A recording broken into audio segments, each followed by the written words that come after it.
2 weeks ago,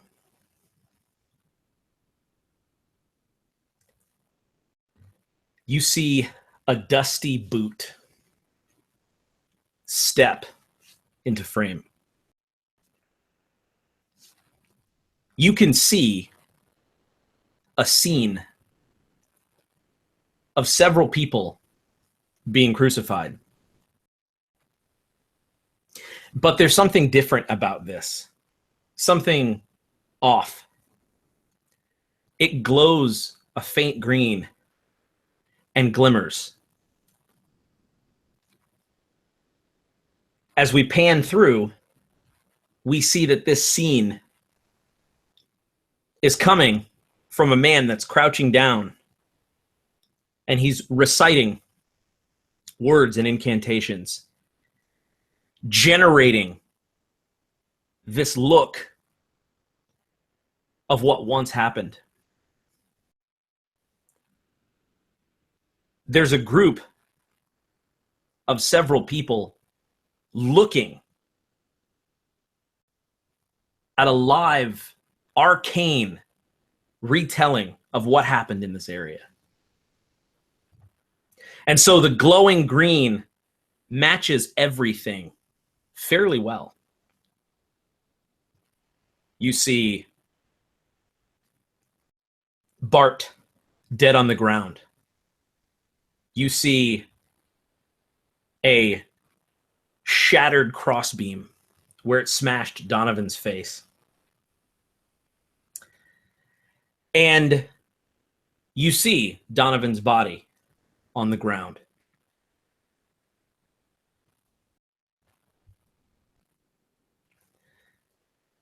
A sinister man crouches next to the mage who's creating this arcane recreation. He says, "Right there.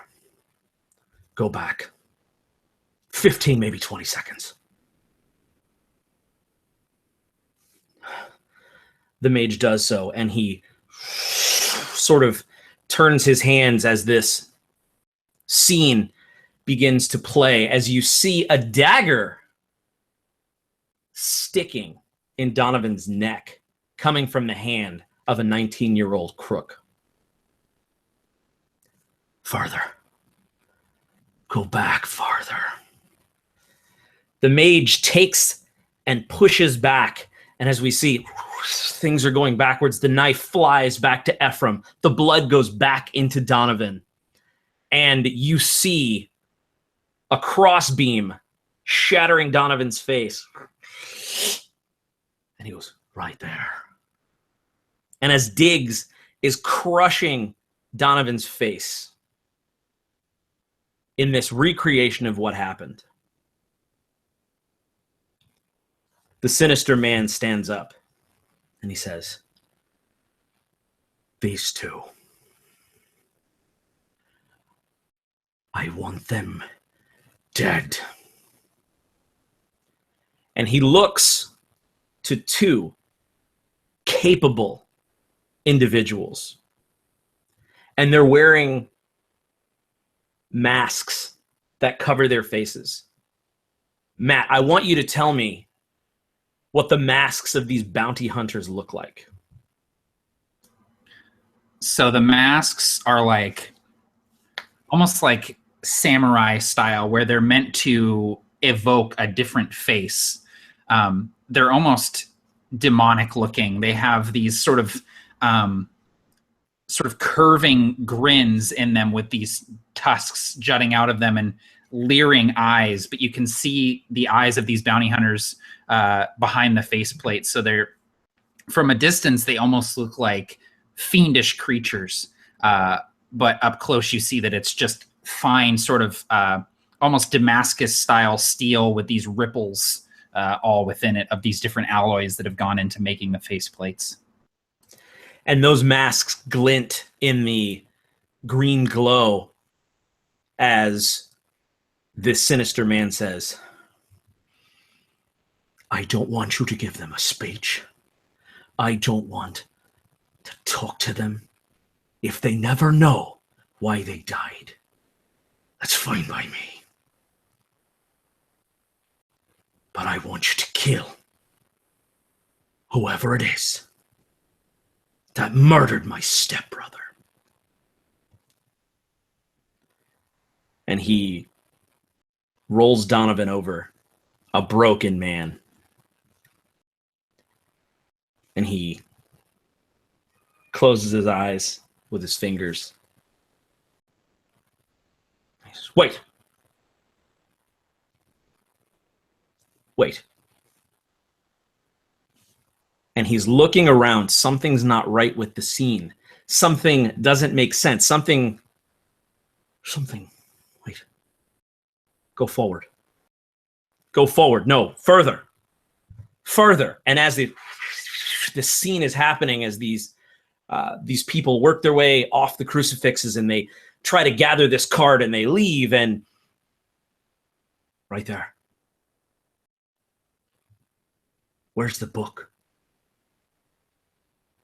The book's gone. Bring it to me.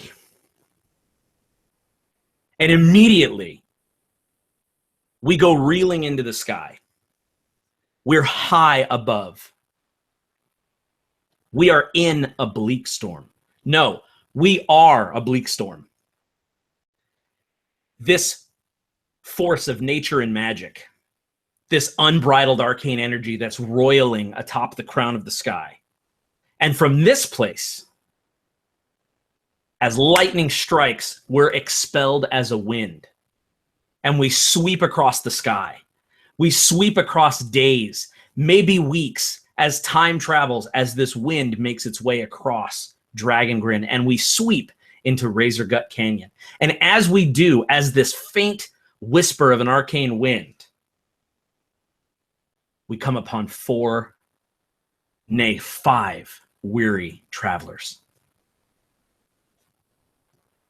The wind hits the back of a young man.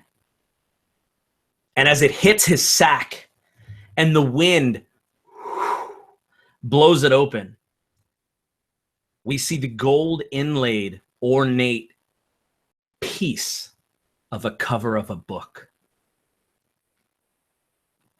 More winds come now. These are relief. One of the few comforts you have. You have been walking and traveling for 3 weeks. After laying low and staying off the main roads, you're headed somewhere, anywhere to lick your wounds. Players, you all begin this game with 1 level of exhaustion, which means that you have disadvantage on all ability checks until that level of exhaustion is removed. And as this wind blows, it crosses the face of a simple miller. Nate, what is going through your mind as this wind crosses Garrick's face? I'm doing my best to imagine myself somewhere else. I'm imagining myself in the crawl space, I guess you would call it, below the mill, where I would often go to work. But it was mostly taking naps in the hay down there. Once in a while, batting away a rat that would scurry across. But I had been up too late playing, running in the forest with my friends.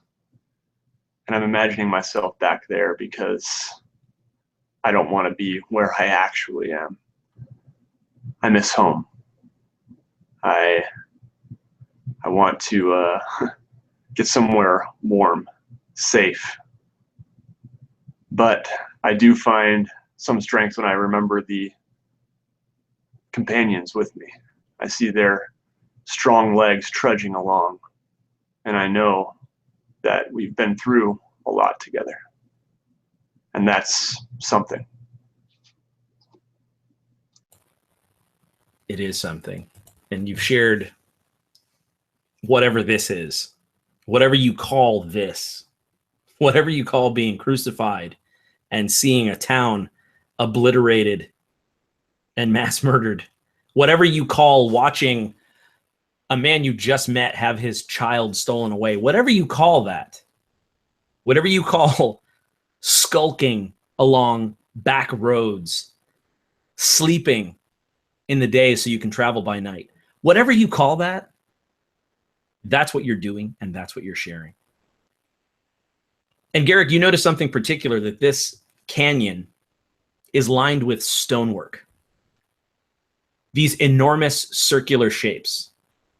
And you recognize this as the work of the Uldane dwarves who were familiar to this region. And you would probably notice these things because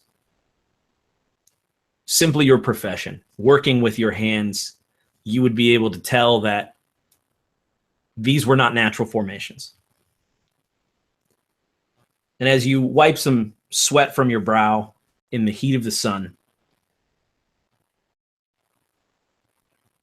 you notice a young girl. And her legs are strong, or at least she's pretending that they are. Cassie, what's going through your mind as you trudge through this canyon that is growing ever more narrow? She feels a little claustrophobic.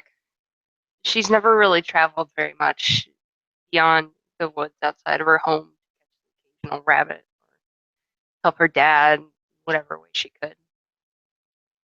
It's so weird just having these giant walls of rock on either side of them. And she can't help but be a little fearful that, maybe that boulder's gonna fall. You know what? Maybe there's gonna be an avalanche, something's gonna happen. And in her mind, she just, these little spurts of kind of anxiety and panic are kind of there, and that keeps her legs moving to try and keep up with the rest of the party, because she's tired. She wants nothing more than to sleep. But there's no way she's gonna stop here. And to try and appease herself, she thinks of home, of her sister, her family, and wonderful plain where they have their little farm and the woods. Anything to take her from this place. And as you close your eyes and think about that farm and your family, you feel the wind, and for a moment, you go there. You're actually there as you feel the wind.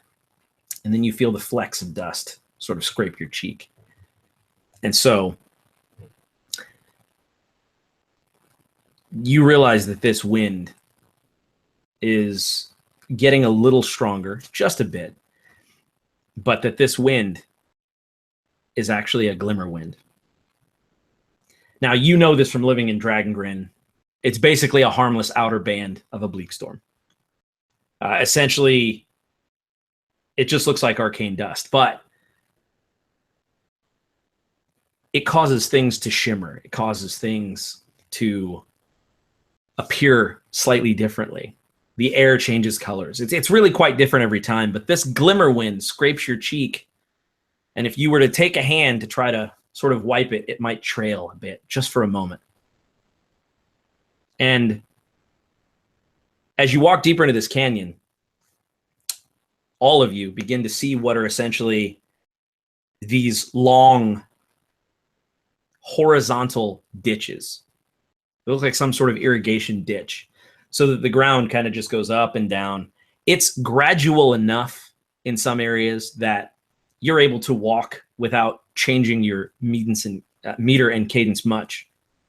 But there are some that are 10 feet wide and 5 feet deep. You kind of have to, they're smooth, they're rounded, not hard-edged. And as you go through these, the old creaking knees of a wizard can almost be heard audibly. James, as you sort of make your way out of one of these irrigation ditches that line this, this canyon that's getting more and more narrow, what's going through Rudy's mind? Rudy, Randolph, whoever this man is, was happy to have his staff back. This third leg he's leaning on, his white gnarled staff, as he continues with his companions. Almost audibly, his legs and other joints are creaking, but he knows that stopping is you can't stop. You can't stop here, you can't stop anywhere. Certainly not with Glimmerwind the way it is, but he remembers a time of, he has a special connection to these Glimmerwinds because there was a time where he felt safe. And he felt safe only because, well, he was working. And they were at the time trying to harness these Glimmerwinds. You said it would trail, and in these trails and these weird feelings you get, they were doing their best to capture and at one point even create Glimmerwinds. Harness this bleak energy. And he is taken out of that, taken from that memory, both because of the Glimmerwind, it begins to bring him back, partly because he was a part of it, but also just in general, that's what the Glimmerwind does. It's almost, it can bring many feelings. For Rudy, a lot of times it's been nostalgia. And he's taken out of that as he sort of slips, and he's still getting used to these shoes and a little stumble, maybe a rock, and he's walking again, leaning on this staff. And suddenly he doesn't remember what he was thinking of. It comes and it goes, and he's not sure, and he just looks around and remembers where he was, where he is now, sees these, the canyon narrowing as well as these Uldane markings that he may or may not recognize.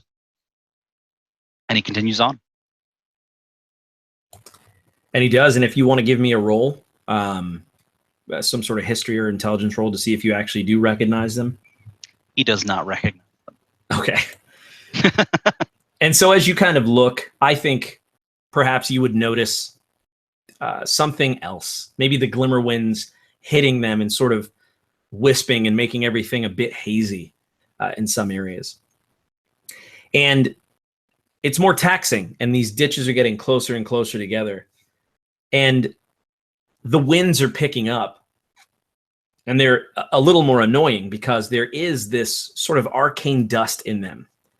So it's like faint scratches that begin to whip about. Their direction is erratic. So you can't cover your eyes or mouth as you normally would if you knew something was flying at you, because that'll only get it in the corner of your mouth in a moment. So you kind of just have to, trudge through here. Diggs, as you walk, you're the first to come upon this incredibly lifelike statue of a powerful dwarf wielding two immense axes, his face twisted in a battle cry. And I'll leave it up to you. If you would know what this is, I'll tell you. If you believe that you would know what it is, it has to do with the Uldane dwarves. Or you can roll some sort of check to see if you would maybe have heard of these things if you haven't experienced them. I'm gonna make a check. I think. Actually, no, I won't. I won't know it. It's too far from home. It's probably not something that if I've encountered it, it's something that I didn't really care about. But one thing that Diggs is upset about currently is that anybody who's been near him, despite the wind, has been hearing the mumbling of 1 storm glow, 2 storm glow, 3 storm glow, 4 storm glow, which is a trick that was taught to him when he was a small child, when traveling anywhere where you can't see the sun because of the storms, to be able to count out the minutes and hours yourself. And he approaches, right when he approaches the hour, boom, noon, he goes to reach into his pouch for his lunch tobacco, perhaps we'll say, and then is frightened by this thing that he sees and raises his axe, spilling tobacco on the ground. It's immediately whisked away into the storm, and he's just kind of standing on guard at whatever this is in front of him, but he doesn't know what it is. And this innocuous statue is not as weathered as it should be for how old it looks, but it's just a statue. And more of these begin to crop up, and you can see that they begin to match the architecture on the sides of the canyon. So these are obviously some sort of dwarven statue that was probably placed here in as far as a monument. Now, as you continue to walk, you feel the wind whipping at your neck, Ephraim. It seems like it's particularly blowing on you. And that could just be your perception. That's what the glimmer wind does. But what's going through your mind as these winds begin to pick up even more and more? The winds sort of buffet at Ephraim's back, and the satchel that he's sort of carrying over his shoulder, the wind sort of opens up that top flap, and he sort of looks back and he sees the spine of that book, and he sort of forgot that he was carrying it, and he sort of notes it, remembers that he has it, and closes the flap and makes sure to tie it closed before he slings it back over his shoulder, and kind of brushes the hair that's blowing in front of his face from these winds. He notices that the glimmer wind tends to spiral around him in particular, and maybe that's something that he's even used to ever since he was a kid, ever since he started manifesting these abilities that he has. So he sort of ignores it for the most part and trots to catch up with the others as he's sort of bringing up the rear. And I imagine the person that he finds first as he trots to catch up is probably Rudy, leaning on his staff. And he sort of offers Rudy one of his arms and says, "Do you need help? The canyon gets pretty treacherous up here, I think." Oh, well, if I fall here, don't worry about it. That'll be the place I die. Got me staff, so I wouldn't worry about it too much.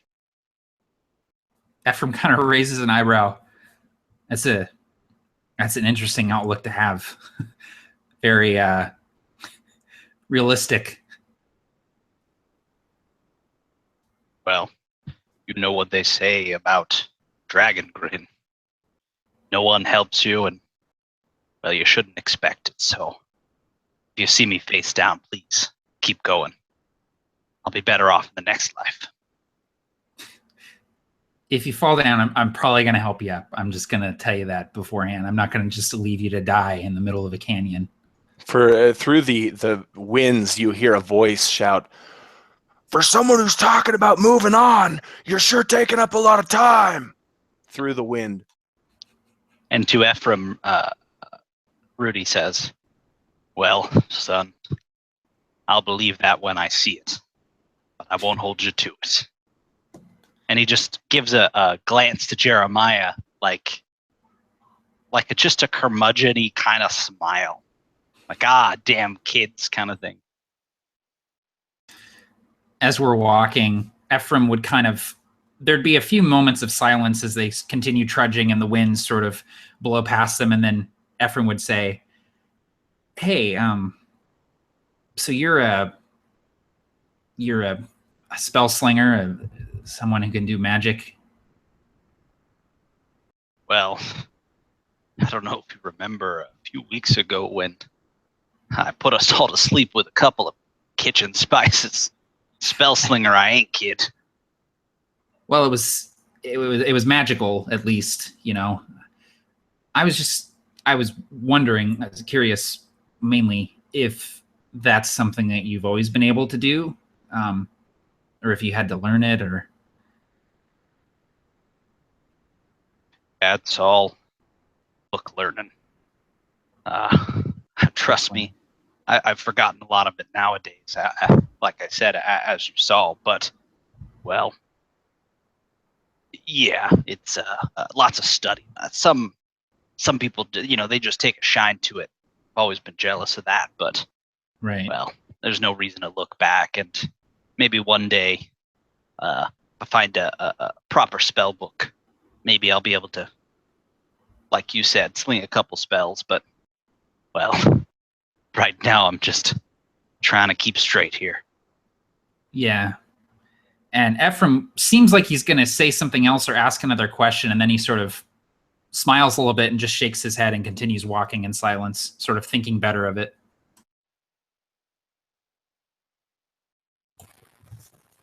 The Glimmerwinds pick up drastically, almost at once, and they begin to blow. And it's quick enough wind with enough force that you're sort of walking against it now. And it's certainly worth either speeding up or perhaps even trying to find shelter. Because one of the things that you would know about Dragongrin is that Glimmerwinds, as harmless as they are most definitely harbingers of bleak storms. And so, as you're beginning to speak, all of you, who would be taking point at this point? If Diggs knew the area, I think he might be taking point in search of some sort of homestead that they could, I don't know, find and camp at. But I'm not sure.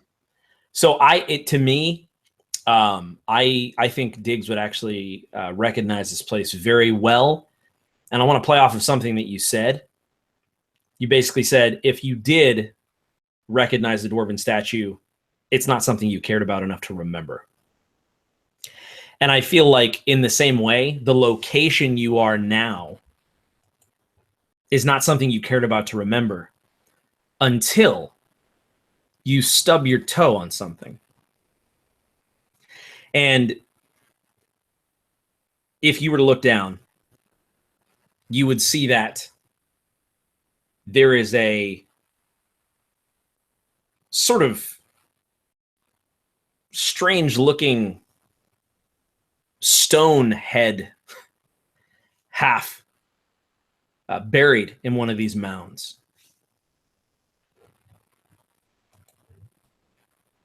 It would trip me up, and Diggs would kind of fall forward and land on his face in the midst of the blowing winds that have just picked up, and they probably kind of blow him to the side too.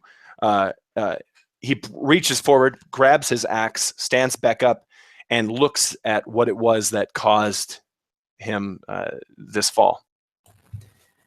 And as you do stand up in the earth, which is sort of a mixture of sand and earth soil, very dry, but it's not always compact. Sort of the sand sort of starts to fall, and you see broken pieces of more dwarves, and you see their faces, their heads taken off their bodies, and you see their mouths agape, and you see now as the sort of dirt falls that there's a hand grasping out, and you remember hearing stories of this place. This is Razor Gut Canyon.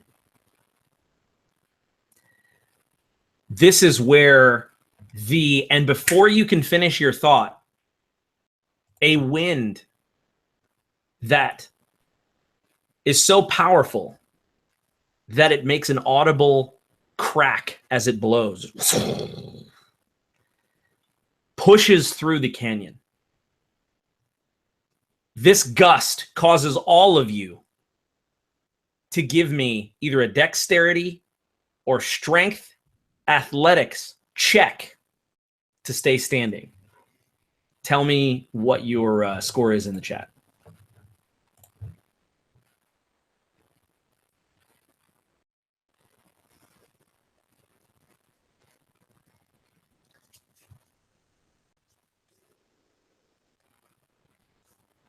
Oh, yes, and you do have exhaustion, so don't forget that disadvantage.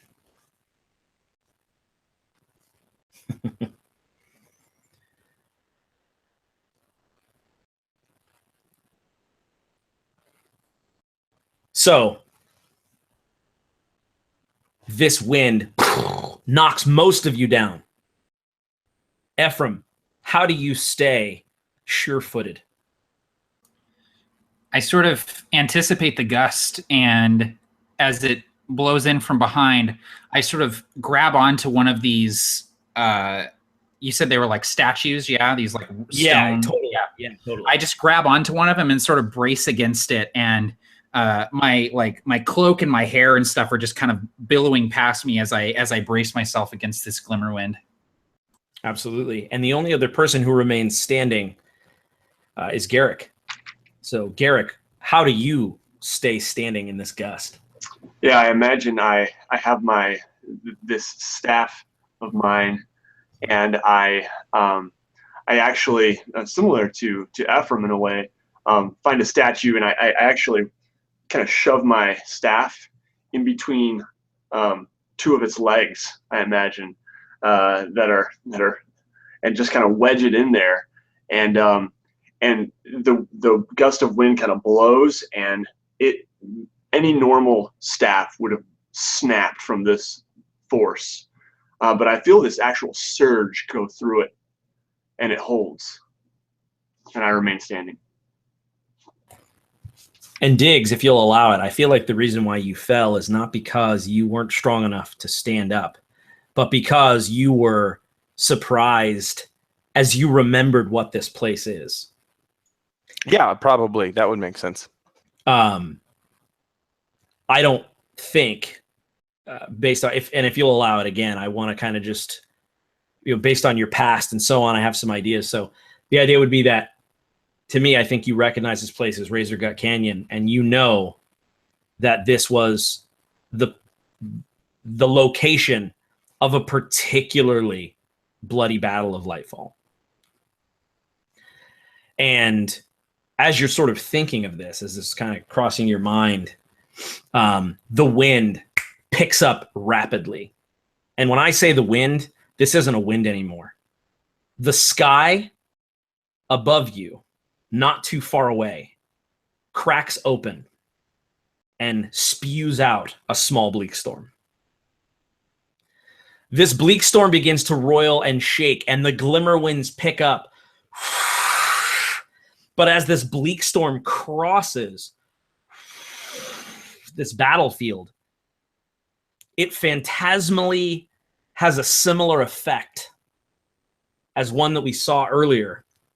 It begins to tell the tale of what happened here on the battlefield. So you begin to see shapes and things appear, Uldane war garrisons, and you see these things are not tangible, they're not corporeal, they're as though they're outlined in dust covering this battlefield. And immediately, Diggs, in your face is the maw of a black razor knoll screaming. And I want everyone to roll initiative.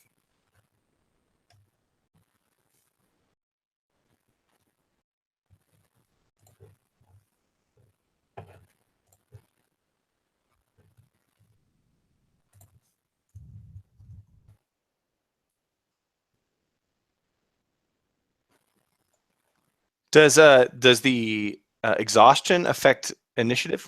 It does not. Just ability checks. James is over here trying to get us killed. Parker, I don't know what the rules are. Okay. Repeat after me, James. Repeat after me. How will this affect the group? How will this affect the group? They'll all die. We'll Barker, all die. I'm already. Would you paste the initiative into the chat for me? Yeah, absolutely. Sorry. All right. So, dang it, Matt took my spot. Oh, that's actually a good point. Matt said it is technically a dexterity check. But dude, I rolled a But 20, he so also I'm said- good with no disadvantage. Yeah, he also said, "Oh, whether or not I know that that's the rule, we're gonna just ignore that. I'm gonna pretend I don't know that." No, I totally understand. How will this affect the group? How will this affect the group? Barker's like, "No, it doesn't apply to initiative. With you.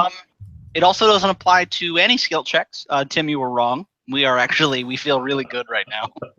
That's perfect. In seeing this, understand that I want you to know that in 1d4 rounds, so in 3 rounds, the bleak storm will overtake you and you will most likely die. So you all need to figure out what you need to do to get out of the way of this bleak storm.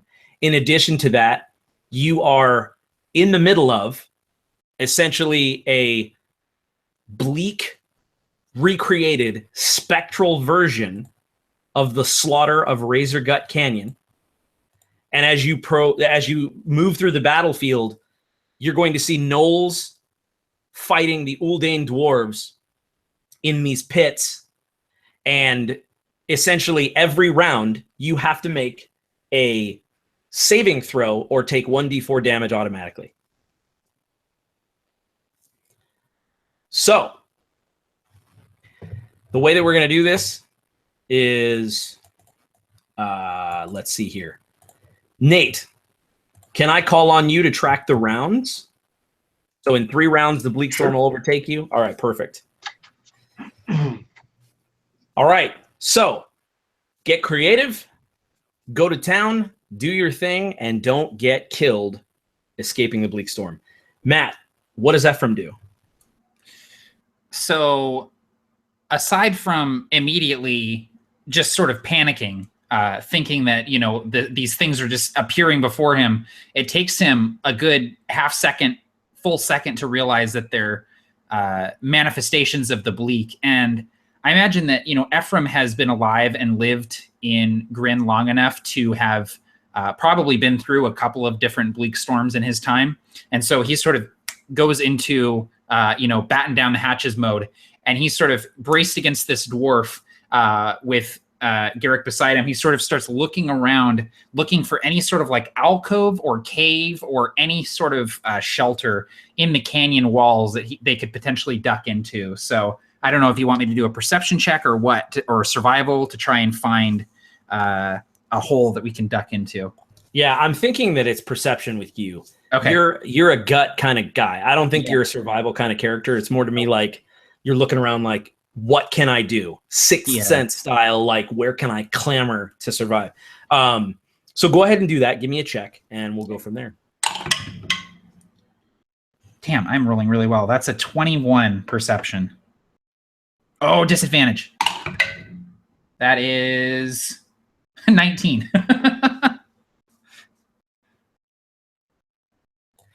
So your gut's telling you that there's something on the walls. You don't know what, because they're smooth as can be. There's no way that it doesn't look like you could fit in them, but something's telling you.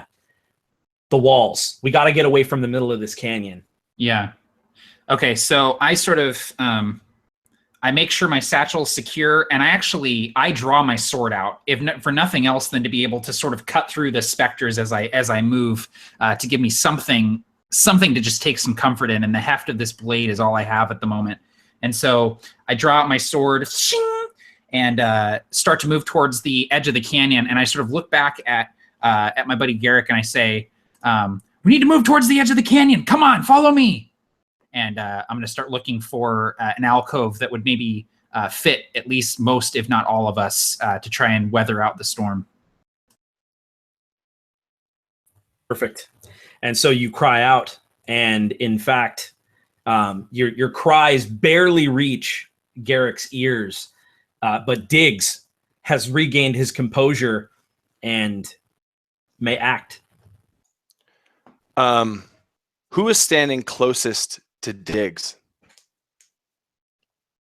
I'll let you guys decide. That hasn't, I mean, what do you think, Rudy?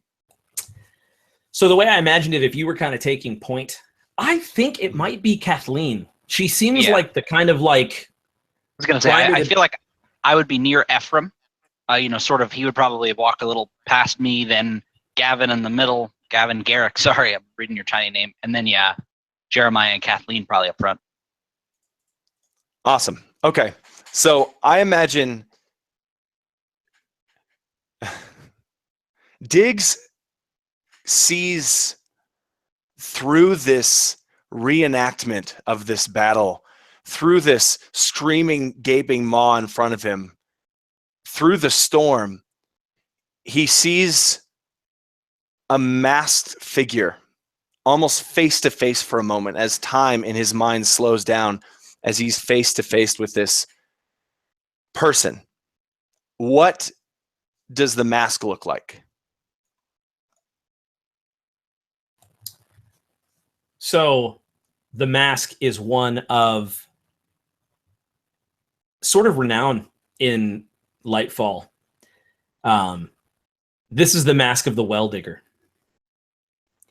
And you can see it as, it almost looks, and the rumors are that it was once a hero's helm that was twisted to look like a mockery of what it once was. So if this would have wings upon it, like a paladin's helm, the wings were bent into the shapes of horns. And if it were to have, the crown or the head of an eagle, that would be broken off. And this mask is not symmetrical, and it covers most of a face, but allows a mouth to protrude. And the Well Digger was a very prolific member of the Dismembered Lord's army who had a knack for rallying monstrous humanoids. And so in the battles of Lightfall, someone who could have hobgoblins and orcs and gnolls follow commands and fight side by side was part of why the Dismembered Lord won. And this is a very famous battle where the Well Digger ambushed and surprised the Uldane dwarves, and it was a slaughter. Reinforcements were supposed to have come in, but because of the Well Digger's prowess, he had the gnolls dig these ditches so that the cavalry could not advance. So the gnolls just got in the ditches with their pikes and their gnarled spears and cut down the knights of, renown, essentially. So by the tactics of the Well Digger and using this strange charisma to relate with the Vile, you recognize this helmet immediately.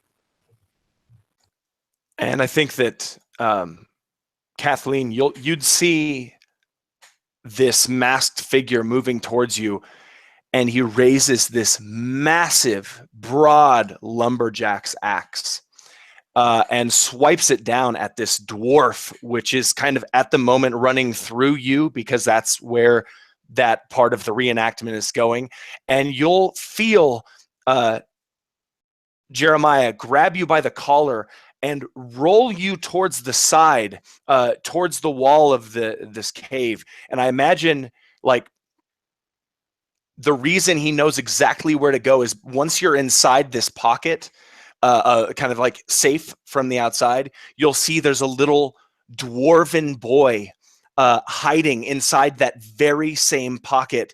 And he's looking out, and this masked figure, the Well Digger, looks at him, grips his axe, and continues walking away as, I imagine, Diggs and Kathleen take cover inside of it. That's what I want to happen. I don't know how many turns that needs to get that to happen. That turn just happened. All that happens. And the next thing that occurs... Oh, no. Your agency. You're good. Fine. I mean, she fell over. She was in the sand, freaking out a little bit. Yeah. No, and I think it plays well, the way that the scene is kind of unfolding as a very rapid change of elements, So yeah, we can retcon anything too, but I love that. And the next thing that happens is Nate is that Garrick sort of sees all of this occurring. Now, what are you going to do? This is not common for a young man of your life's purview. So I have heard Ephraim call out for me to take shelter, and but I'm very distracted. Yeah, I am just panicking, having a panic attack, and I'm hearing things. I'm hearing just this, but now I'm hearing voices in it, and I'm hearing cries in it. I'm hearing the clash of steel in it, and but amidst the din, I hear a voice, and I think I catch a glimpse of a face that looks familiar, a face that has spoken to me before, but only I have seen it, and it points to where Ephraim went, and then it's gone, and I follow Ephraim, and I feel the staff once again sort of pulse with energy, and I know what I have to do. Up ahead, I see Ephraim just barely, and I'm feeling this, the wisps going by, and I extend my staff and I blast the stone up ahead of where Ephraim is. What I'm trying to do is I'm casting Witch Bolt for the first time, and I'm trying to knock as much of this stone down to provide some sort of rubble for shelter, actually. I loved that. Take a point of inspiration. All right. So let's see. I think I have to make an attack roll against the wall, against the stone. Yeah, So, that's fine. Let me grab my yeah. DMG here. Yeah, I don't know how that works exactly. So it's basically got an armor class and then a damage threshold with which Matt just taught me about. Yeah. So it'll be relatively easy. So if you let me know, we'll say that it's just regular hard stone, whatever it is. I'm going to give it just a very simple AC of like 14, and then I'll give it a damage threshold of, because it's very old, but it is Uldane, I'll give it a damage threshold of 10, which means if you do 10 damage, then all of that goes and, will hit it. If you do less than 10 damage, its threshold isn't met and it isn't damaged. Okay. So I'm going to use advantage I'm going to use my inspiration now to re-roll that because I didn't roll very well. Go for it. There we go.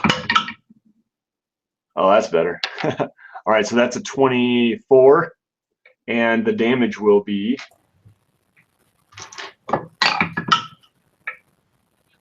10 damage. Perfect. So the way that it works, and Matt, chime in here if I'm wrong, does it have to be 11 to hit, or since he met the damage threshold, it does hit and soak? So if he hits the damage threshold, then it does full damage. Perfect. So Nate, you do 10 points of damage to the wall. Thank you, Matt. So essentially what you're trying to hit, imagine, what that would look like, and then just describe it to me briefly as you're striking the rock. Right, so I imagine there's a slab kind of sticking out that a kind of a precipice, but kind of this flat slab, rounded and unnaturally so from the dwarves. And I imagine I just kind of hit it just so this blast of blue energy just right where it's attached to the rest of the wall, and it just kind of slides down, almost forming like a lean-to of stone, but it's crumbled. I love that. That's perfect. And so, Kathleen, as you were sort of, involved with what Diggs is doing, you still notice this rock tumbling off the side of the wall. What are you going to do? There's not. Well, he's practically clinging to Diggs just because he's hauled her off into the alcove, and seeing where's the rock going down. Derek, yeah. Okay. I would say, so you're asking me like where did the rock fall? Yeah. Like how far from you? I'd say probably 60 feet. In the wall, that would be to the left of you, 60 feet ahead of you.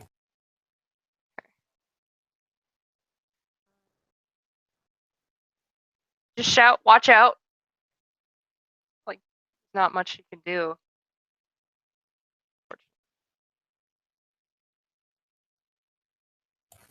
and the wind continues to whip at you. It continues to taunt you, and this bleak storm is moving ever closer. Is there anything else you'd like to do? She's already in the alcove, kind of hiding, with Diggs, so she feels safe there, and nobody seems to be in imminent danger. At least, having crap falling on them, so she's going to stay there. And so, Rudy, what are you doing in the midst of this chaos? As is sort of the norm for Rudy, he wonders if this is the moment of his death. And he wonders that a lot. He knows that, he feels rather, that he is always not on the cusp of death, but he always wonders if this is the time that it happens. If this is, his time. And then he sees the things taking place in front of him, the rocks falling. He was probably pretty far behind Garrick, but he knows that may be his only chance, and he's stumbling.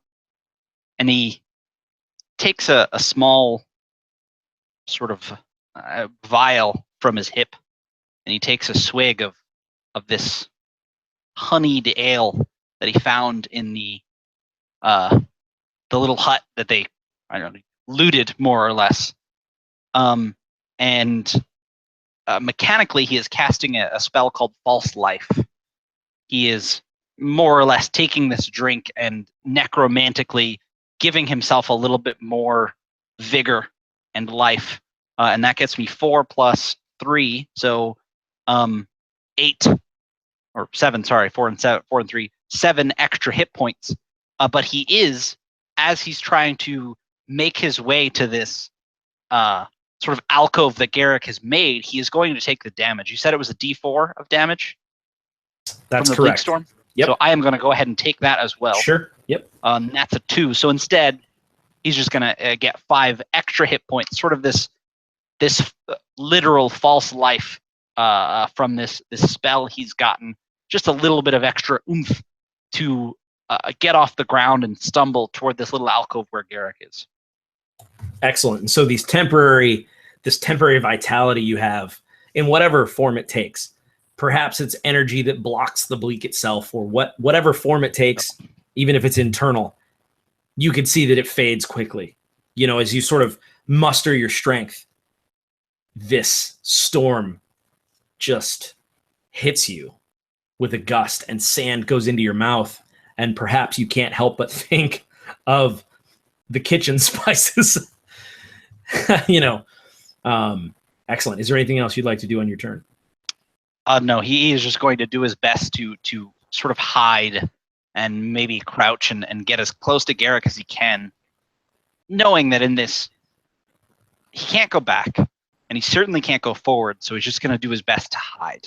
And again, these thoughts of, maybe this is where it ends, or maybe this is where he gets swallowed up, and maybe he's on his way to the hell that he probably feels he deserves. Perfect. The bleak storm fractals out, and it's immediately larger, swooping in like a fog, also with bright reddish bolts of lightning. And the wind continues to pick up. At disadvantage, if I'm not mistaken, I don't know where we landed on that, but would you make the saves at disadvantage or just the ability checks? Did we figure that out? I'm pretty sure it's not saves, only ability and skill checks. Yeah, right? Because level 3 of exhaustion says disadvantage on attack rolls and saving throws. Perfect. Awesome. So everyone has to make a DC 12 saving throw or take 1d4 of bleak damage, essentially, which acts like necrotic damage. What skill? You said strength or dexterity? So for this particular one, it's probably not strength. It's only dexterity, because it's avoiding gusts of arcane wind, lightning, and things like that. And the damage is a D4. Yes, 1d4, and you may roll it or I can roll it. It's up to you. I rolled it and got a 3 because I did not make that check at all. Perfect. So if you do fail, again, The DC was a 12. If you do fail, go ahead and take a D4 of damage. Now, Ephraim. First get of the gotten. Ephraim, what are you doing at this point? So I think that Ephraim sort of took off and was heading towards the side of the canyon, and he was probably heading towards the same alcove that Diggs and Kathleen sort of ducked into. But then he hears this clatter, this big clamor behind him, and he turns and he sees this sort of rock slide happening, and Garrick sort of ducking into it, and he goes, "That'll work." And he sort of turns around and runs towards the alcove, and as he does so, this spectral knoll sort of backs up right in his path and sort of gets pushed up against the wall as this olding dwarf sort of comes down with this great axe and splits the rib cage of this knoll, just spills its guts all over the floor. And Ephraim sort of like sidesteps, ducks, and rolls underneath that falling axe and comes up the other side and looks backwards, seeing this spectral knoll just dying. And he sort of like crab walks the rest of the way into the alcove, like not bothering to get up, just sort of like, ugh. And once he gets into the alcove, he's sort of sitting there and he looks at Garrick, and then he looks back and he sees that his sword is in the grass. He dropped it. So he like lunges back out, grabs the sword, and then comes into the alcove as the bleak storm sort of fractals out, as you were describing. And he looks at Garrick and says, "Nice hidey hole. Very good. Just made your own. That's awesome." That was perfect. Take a point of inspiration. I was gunning for that inspiration. You know I was. Well, you hit a bullseye. Click. No. It was great. It was awesome. And so as Ephraim puts his back to the stone and is just catching his breath, Diggs, what is happening to you? Diggs's eyes are on the holographic projection of the dwarven boy who's scared and kind of curled up inside this small pocket inside the wall. And he slowly begins to stand up and gain the courage to try to walk out and make an escape. And Diggs says, "Don't do it, kid." And at the exact same time, anyone near the projection of the well digger would hear him underneath masked breath say, "Don't do it, kid." And the kid walks out, and you see this, you don't see what got him. You see the sweeping blow of what looks like it might have been a sword, but at that moment, the bleak storm explodes outward in that fractal projection as the memory of this place kind of disintegrates like a glimmer wind on the desert. I swear that I'm not just saying this, but take a point of inspiration. Everyone is consistently killing it old school. I am not just handing them out like candy. Dude, you know what? I'm just happy to finally have a GM that gives me points of inspiration. And he's not even here. He's not even here to hear it. Oh, because I feel like sometimes I feel like you get to a certain level where you're like, you do something really cool, and I'm like, oh, should I give inspiration for that? Because then I kind of set a precedent. Yeah, like, should I wait a little bit? I'm like, yeah. If you feed the cat, they will keep coming back. They'll keep wanting that inspiration on the back porch. Exactly, man. They're like, oh, and then, and they're like, all right, calm down. That's the best. And so, Garrick, you see Diggs. And you see probably the spectral sort of crossing. And you have a sight into things eldritch and odd that you didn't have before. And so for a second, you see they just kind of, like it's almost as though they. So, what are you going to do? So I kind of clamber forward and just getting as close as I can into this alcove, this pile of stone. And I'm still, I mean, the anxiety has returned. For a moment there, I knew what to do. I had, you know, a surge of just a presence with me. But I'm back to freaking out now because this is just so far beyond my experience. I'm seeing faces. I'm seeing blades plunge through bodies. I'm seeing so much more. I mean, I've never seen this in reality. Now I'm seeing it in a spectral, horrifying form. And so I'm just gonna, you know, nestle in as close as I can into any sort of smaller nook, even than the nook that's already been created.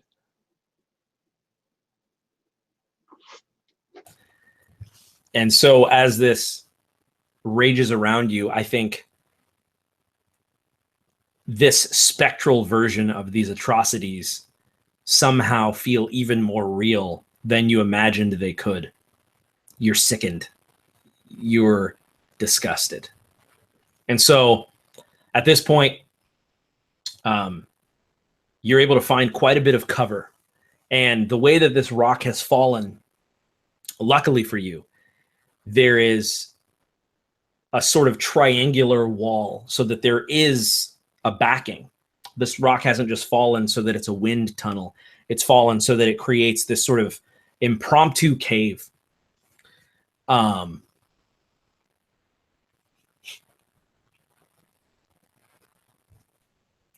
So, oh, sorry. He got me. Oh, the chat. I love the chat. So you're able to sort of get in there, and you just hear the clamor even louder now. This, because I imagine, you know, we haven't talked about what this all sounds like, but I imagine, you know, you guys have mentioned like the screams and things. I imagine them as almost like these crazy echoes, like the Doppler effect kind of happening all around. So it's like just everywhere as these things unfold. So I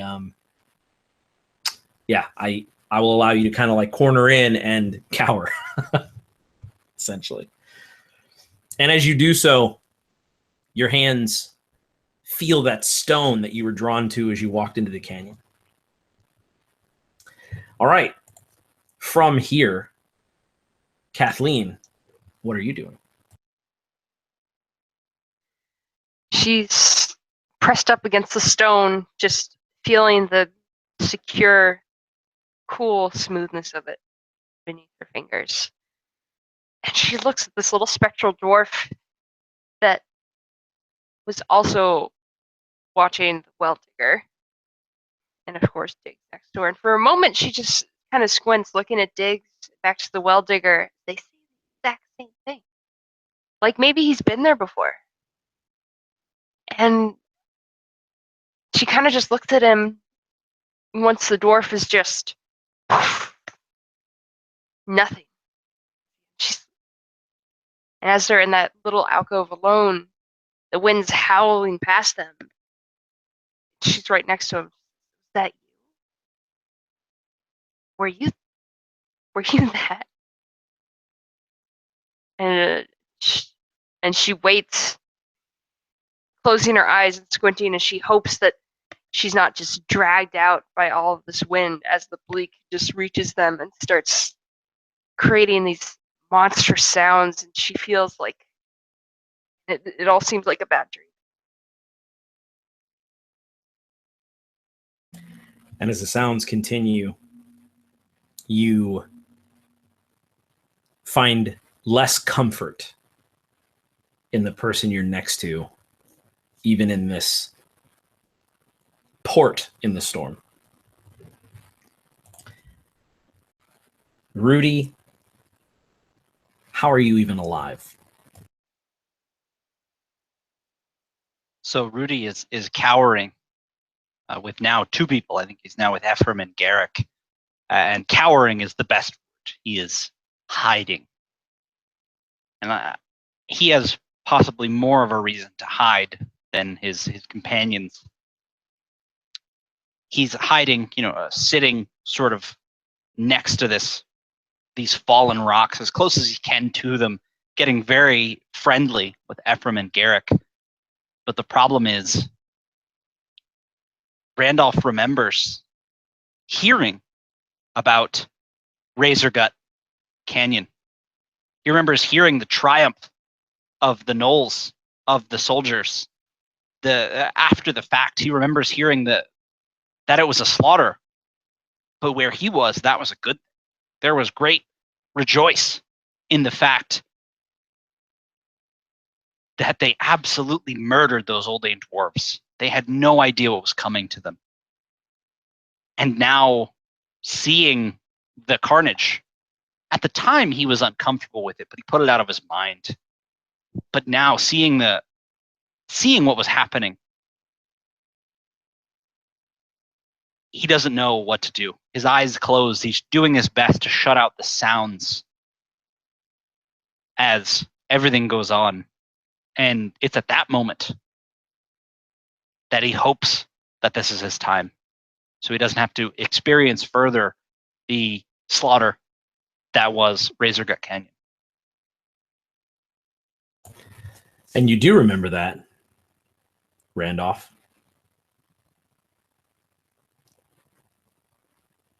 And as Rudy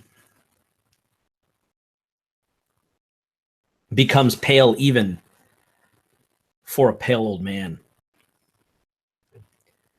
the bleak storm moves in closer, and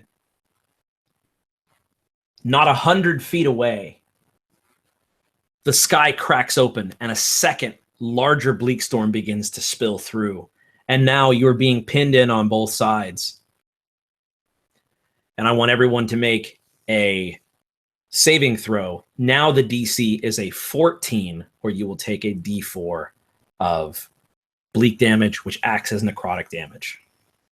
We still talking strength, dexterity, maybe constitution, because I'm just hunkering down. I think that I will let you do any of those three, since you're level 1 and it is a DC 14, because as long as you can explain how. So I will say that at this point, Rudy is doing his best. This is all constitution. He is not physically currently affected by the bleak storm based on where he's hiding, as much as he is doing his best to fight off the demons of his life. But based on my dice, he made it. Perfect. And this is the final round. If you don't figure out a way to escape this place or change your situation, there's a great chance you'll die. So, Ephraim.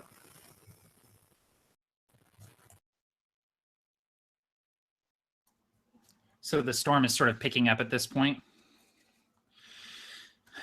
I think that Ephraim will sort of see that they're not really safe where they are currently.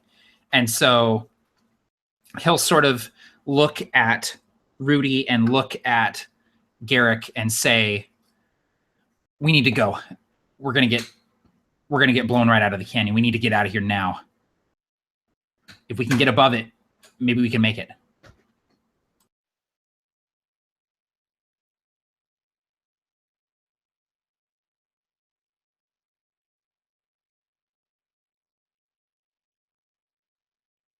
That was to Garrick, right? Or Garrick and Rudy? Yeah, Garrick and Rudy. So Rudy Garrick, having... go ahead. Oh, go ahead. Oh, well, Rudy No, having made his constitution save realizes that you're right. And as accepting as he is of his own fate, he also likes to be a architect of his own fate, I guess, depending on when you catch him. And so he realizes that it is very much now or never. And he looks at you hoping that you have an idea that doesn't involve climbing. And as if to echo your concerns, he goes, maybe we can climb. And then he sort of looks at you and he goes, no, we just need to make a run for it. If we can get to higher ground, maybe we can get above the gusts. That's really our only chance at this point. It's really picking up. We got to go now. And he'll sort of get ready to pull himself up out of the alcove and take off down the canyon. And as you say this, as you're addressing Rudy and Garrick, as Rudy sort of looks hopeless, Garrick, it comes flooding back to you why you feel that this place is familiar, even though it's not, even though you've never been here, as far as I know. And you're reminded of your simple mill. And you look, and the wall behind you, though it looks solid, the etchings create a very distinct pattern. Garrick, you realize this canyon is essentially a giant mill. And if you could but push quickly enough, the wall behind you could turn and there would be openings, much like a miller's wheel, for you to get inside of. So through your knowledge of home, through the simple remembering of a simple miller, you might just have a chance. So, can I go hard in the proverbial paint? You can, and the main reason is because it's actually, after Matt went, it's technically Dig's turn, but since Matt addressed Garrick, you can do that. Well, I would also like to, I'm trying to cast a spell that's a reaction. Then yes, you may. But it is a spell that is, we're going to call it a stretch to say that this should work at all. When you say stretch, should I prep for something beyond kitchen spices? This is a unique interpretation of this spell. Sure. And so this is unorthodox, but since Ephraim was addressing Rudy and Garrick, Barker, I will leave it entirely up to you if you want to allow this to happen, since it's technically your turn. I think that it's becoming kind of part of Rudy's character to just pull something magnificently ridiculous out of his ass and not treat it like it's ridiculous. So well, I think no, I wouldn't. You're not. I'm on the camera right now, Rudy. Josh, that's true. This is the Waldo moment here. No, but in all seriousness, I'm totally fine with that. I wouldn't have brought it up if it didn't say as a reaction. No, so I totally understand. I'm pretending. No, again. I think it's clever gameplay. See, I liked it better when he owned up to the fact that he was cheating. So no, he can't do it. And now, you're all dead. Sorry, we die. End of game. Go ahead. So Rudy has a moment. This false life, has come back to him after his Randolph moment. Rudy stands up spryly for an old man, just right on this staff, and he looks around just with as though he were 40 years younger. This is a 25-year-old man looking around, and he says, much too quiet to be heard over the din of this bleak storm, I think I've got an idea.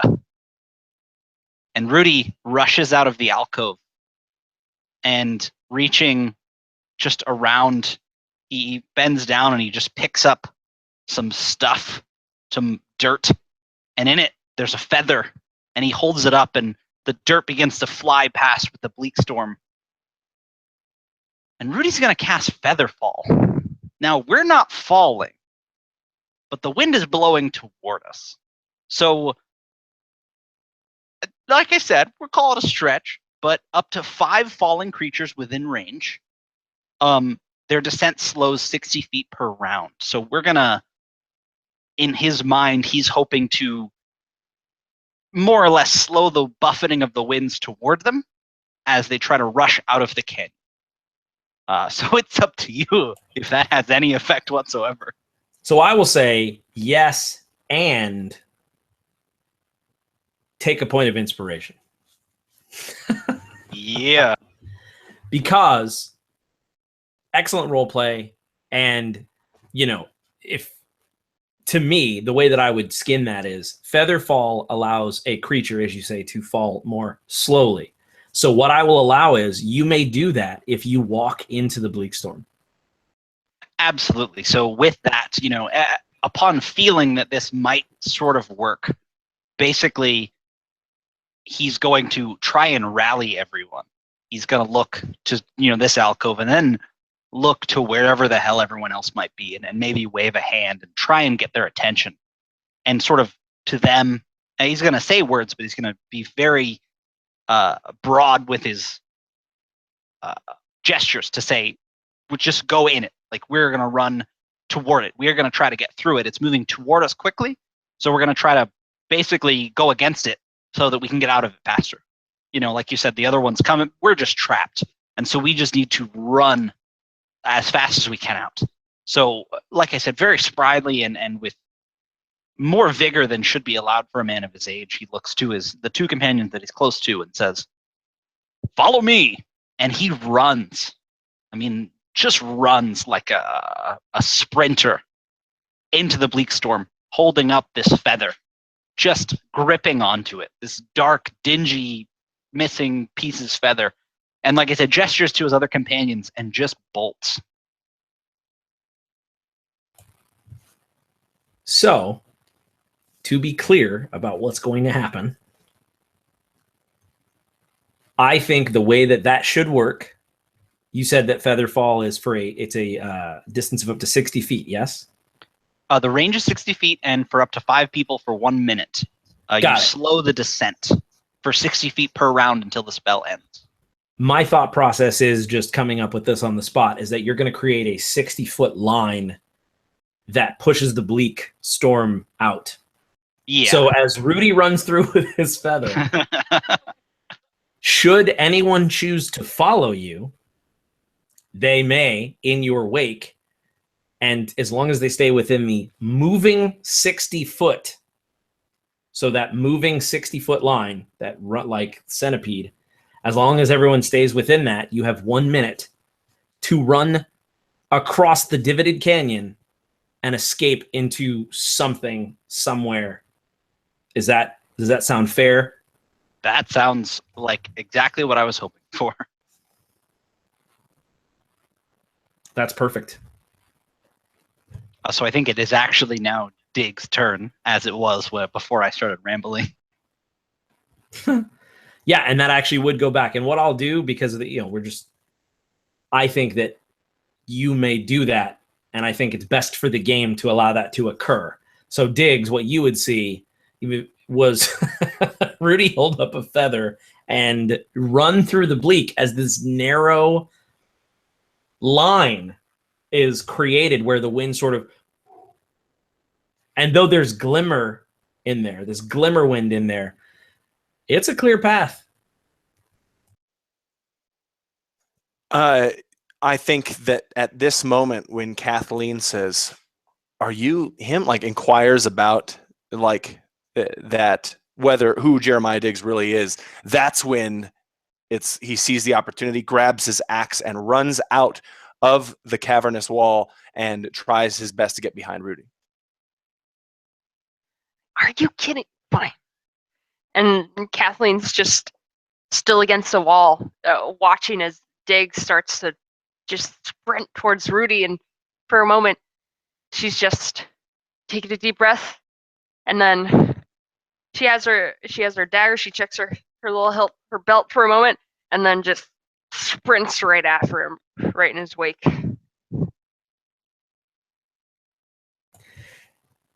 So at this point,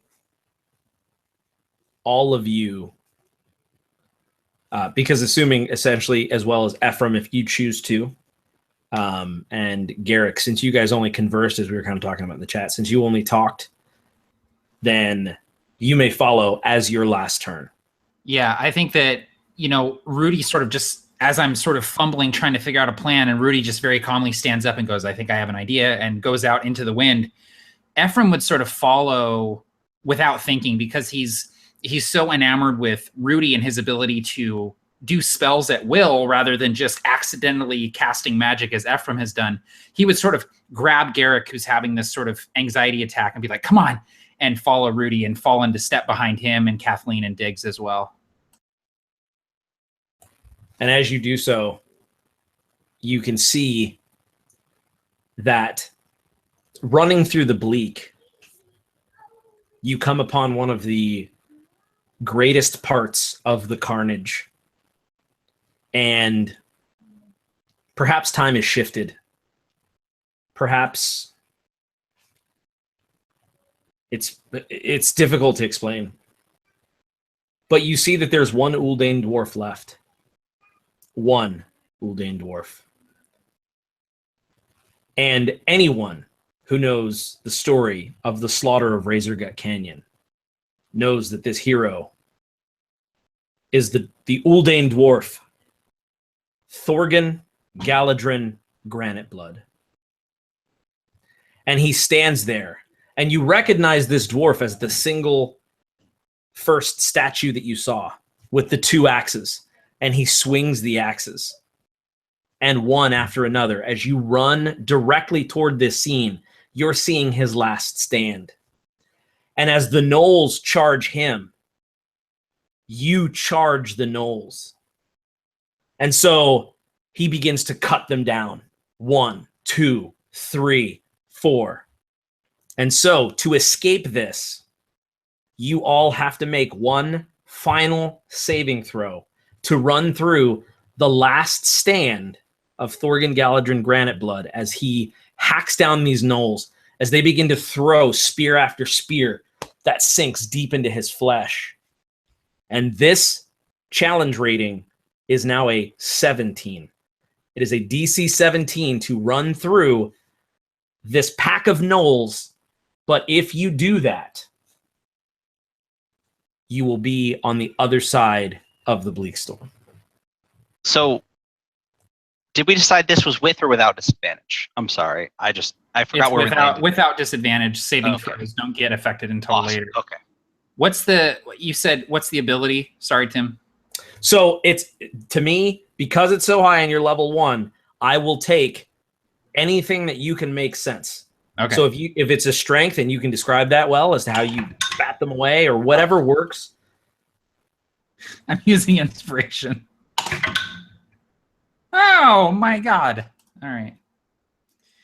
All right.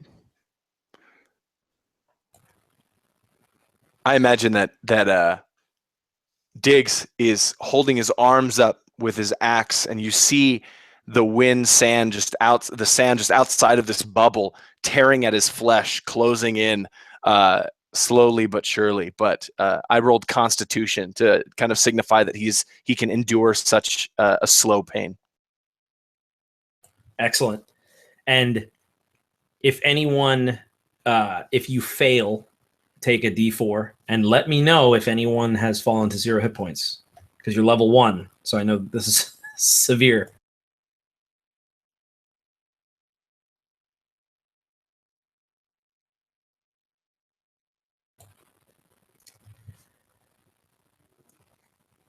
Describe to me and I guess probably the best way to do it is to continue as a final round in the initiative order. Describe to me what it looks like as in this line of Rudy carrying a feather as you run through a spectral, gory final stand. What does it look like as you emerge from this Bleak Storm just in time to see Thorgan Graniteblood standing in the same pose that you first saw him in, with maybe half a dozen spears poking in him, yet still standing? Rudy Okay. Rudy in the front, running, just sprinting, his every bit of his being aching, sprinting with this feather, just praying to whatever gods might still exist that his friends have decided to trust him and follow him. Sees this, and again, he remembers the opposite of what he's seeing. He remembers the terrible things that were said about Thorgan. He remembers being on the other side. Well, part of him does. He remembers hearing the stories of how he was almost the downfall. He was almost the reason that this ambush didn't work. And just as he's not sure what to think, he begins almost being transported back to this time. And he almost stumbles, and he's not sure that he can keep going. He's sure that this is the moment of his death, that he's going to be struck down by the great dwarf that nearly took down the rest of the gnolls, despite all the planning and the weeks of planning. And then he makes it out. He breaks through, and he falls down, and this lets go of this feather, and as it flies away in the wind, breaking through this bleak storm. And he just heaves up nothing. There's no food in his stomach, but he just vomits up the bile, the foam that comes out, and spits it, falls down, and smiles as he sees his friends behind him.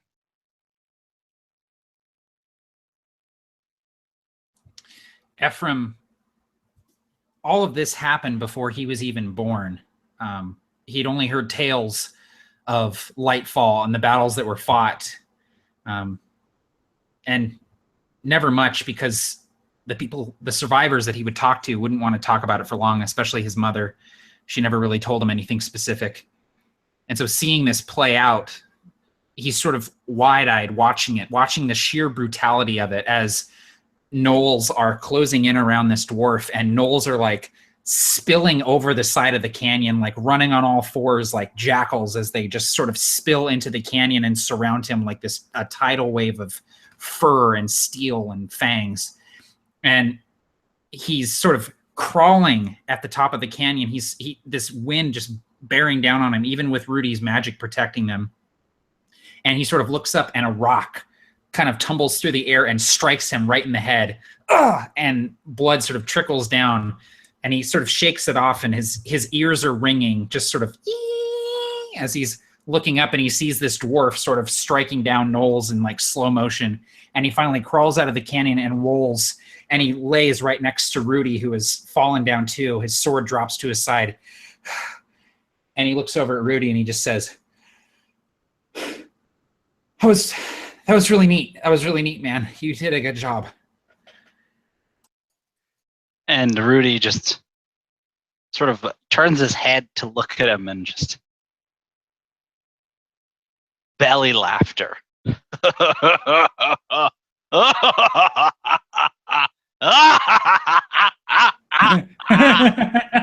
Jeez. That was You think that was neat? Oh boy. I imagine that there's some sort of, because of the magical bleak storm, that there's actually some sort of delay. So at this point they realize that they're alone. But then out comes Diggs, whose forearm is just bloody with the mess of razor sharp yet microscopic glassy storm just kind of rubbing and just destroying his flesh.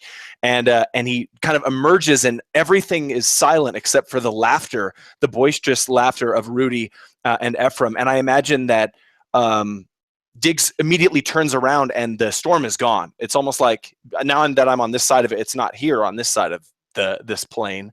So it goes completely dead silent except for the laughter, at which point he will embed the axe in the dirt. I imagine Rudy's kind of sitting there, so it's like right next to his leg, and reaches down a hand that will appear in front of Rudy's arm to shake as some sort of gracious thank you.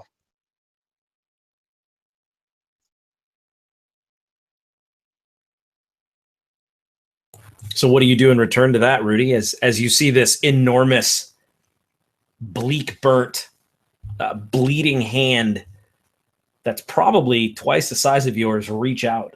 Yeah, and I definitely give you the bloody one. Like, not even thinking about it, the bloody one is the one that I shake hands with, so that's it. Rudy just grabs it. I mean, he's not really able to move much, so just completely down on the ground, swings his hand and grabs probably your wrist and just grips it as hard as he can. And you note, Diggs, that it's not very hard. You probably think that it's not, but it's just, he just grabs your arm as much as he can, laughing. And he has a moment where he realizes he's very glad that's not when it was his time, because it would have likely meant that it was your time as well. And as each person comes out of the storm the same, he thinks if he dies, he'd like for it to be alone so that he's not the downfall of anyone else.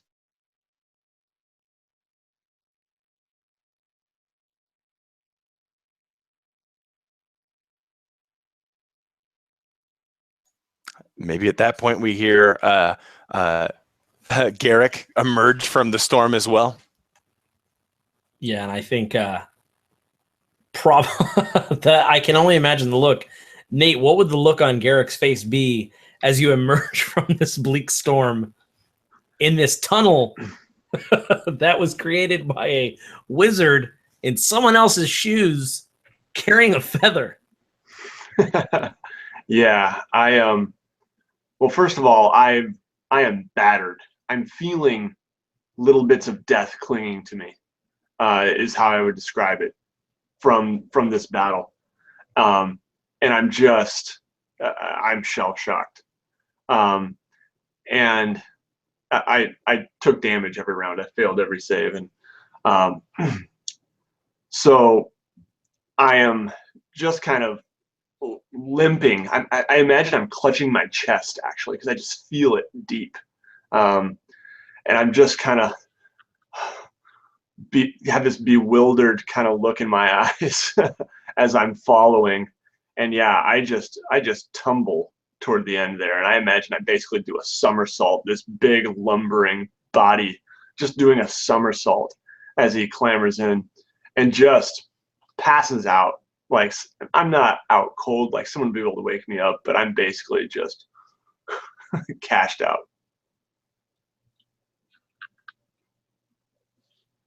And just seeing someone that broad and wide, imagining a somersault would probably be as loud as the Bleak Storm.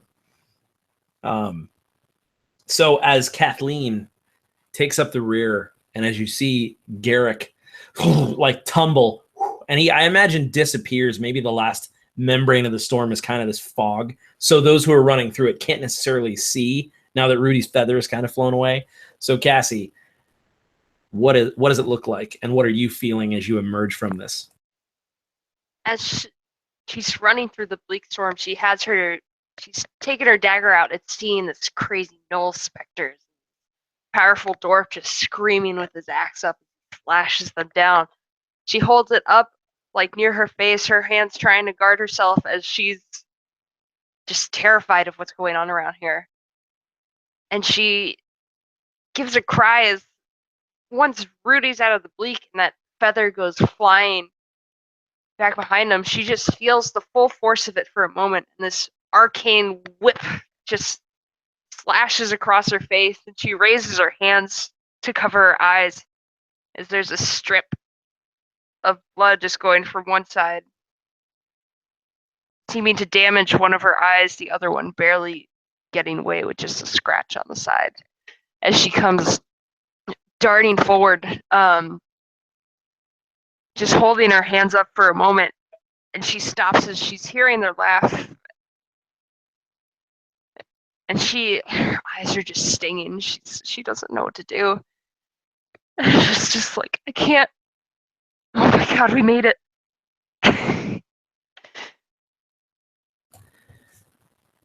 Take a point of inspiration for that. Ephraim sort of comes to his knees very shakily and reaches up to his head and winces as he feels the cut there that was left by that rock flying at him.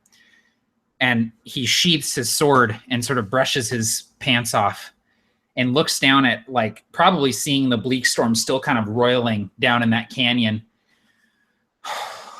And he kind of looks at Rudy and says, "You're going to have to teach me how to do that. That was incredible. How did you manipulate the storm like that? I've never seen anything like that before." That dear boy, oh, trust me, was little more than luck. If I get my hands on a proper spell book, maybe one day I'll show you what a real feather fall looks like. But for that, well, one of us has got a god looking after us, trust me.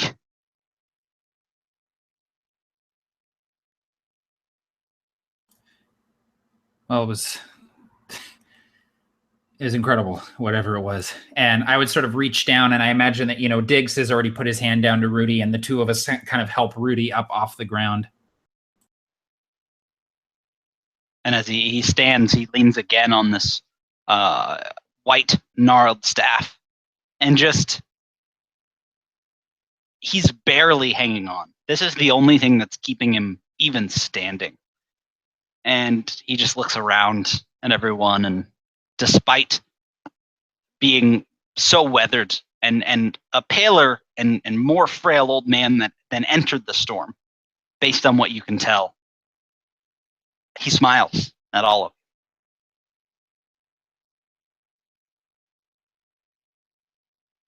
you. And the bleak storm continues to roil in the canyon as all of you, battered and beaten, find yourselves still in the canyons that litter this region known as the Dustmouth. The Dustmouth is the orphan region that's connected to Grin. It is a dust bowl where not much occurs. And at this point, you can go anywhere. You can do anything. What is going through your mind as your battered bodies crave food?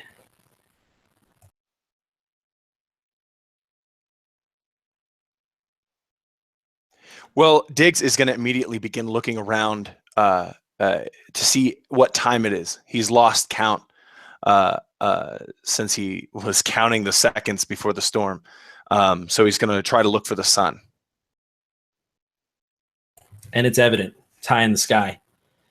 It's blazing. And even though the bleak storm covered it and it seemed dark, it's hot. And the ground is dusty and your mouths are dry. And Diggs, you actually, right where you are. And you know that the Razorgut Knolls are still very much alive, and that they have patrols that you probably know better than anyone.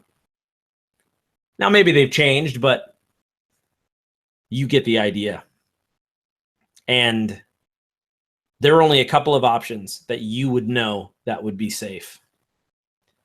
Both of them involve using some Uldane tunnels to get through to a more hospitable area of the Dustmouth. But go ahead. I was just going to say, but one would be to your sort of from where you are northeast, and the other would be to your northwest. So Diggs, looking up at the sky, you'd be able to slowly but surely hear him begin counting again as he's just staring at the sun.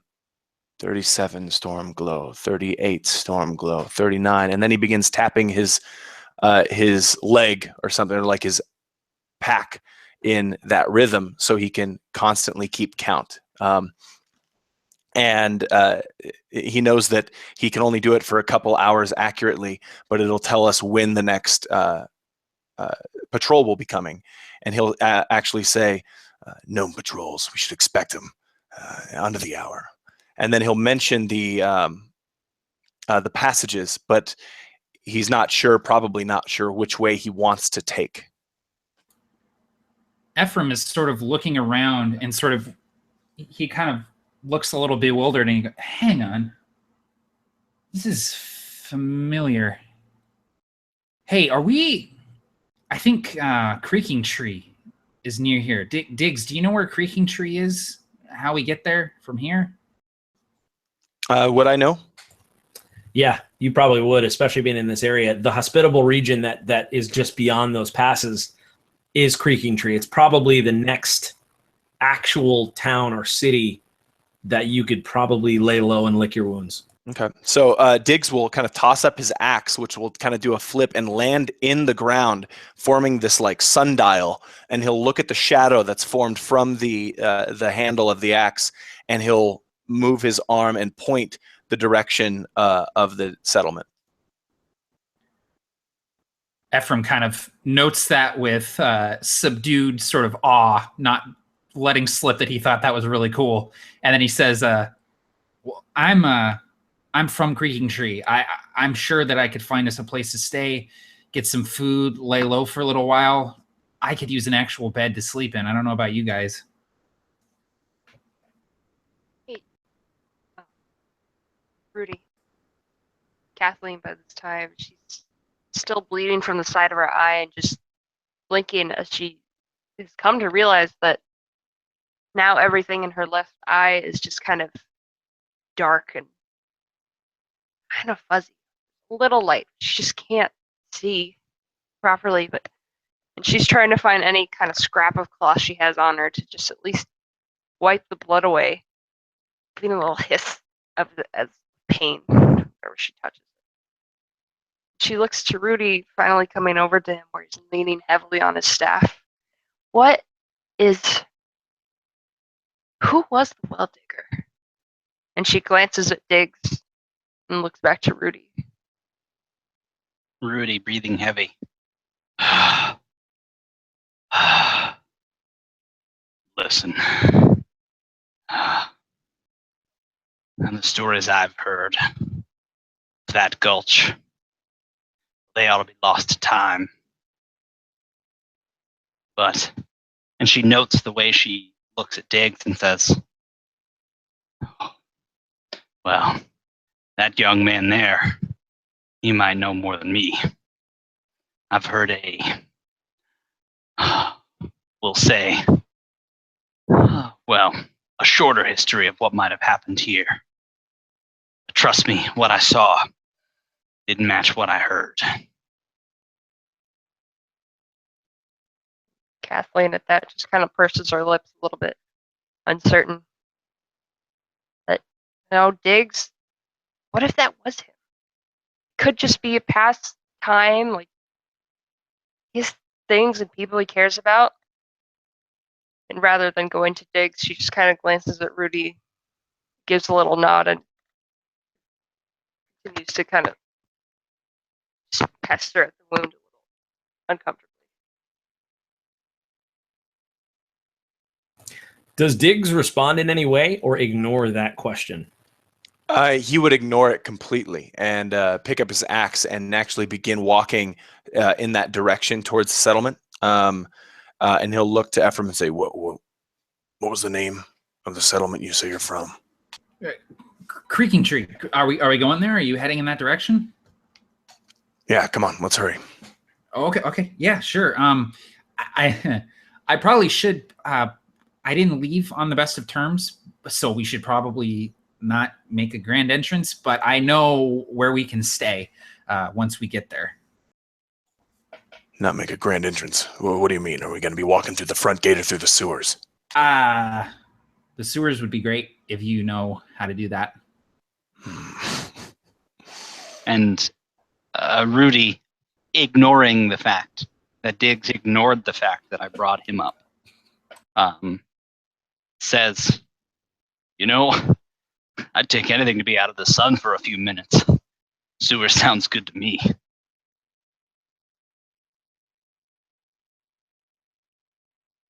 Sewers? Kidding me? And listen, I they're don't- not gonna like arrest us or try to kill us or anything, but it would just be better if we didn't run into any of my old neighbors or anything like that. If you could manage that, Diggs. Listen, do you need us to stay outside while you go in and then we go in separately?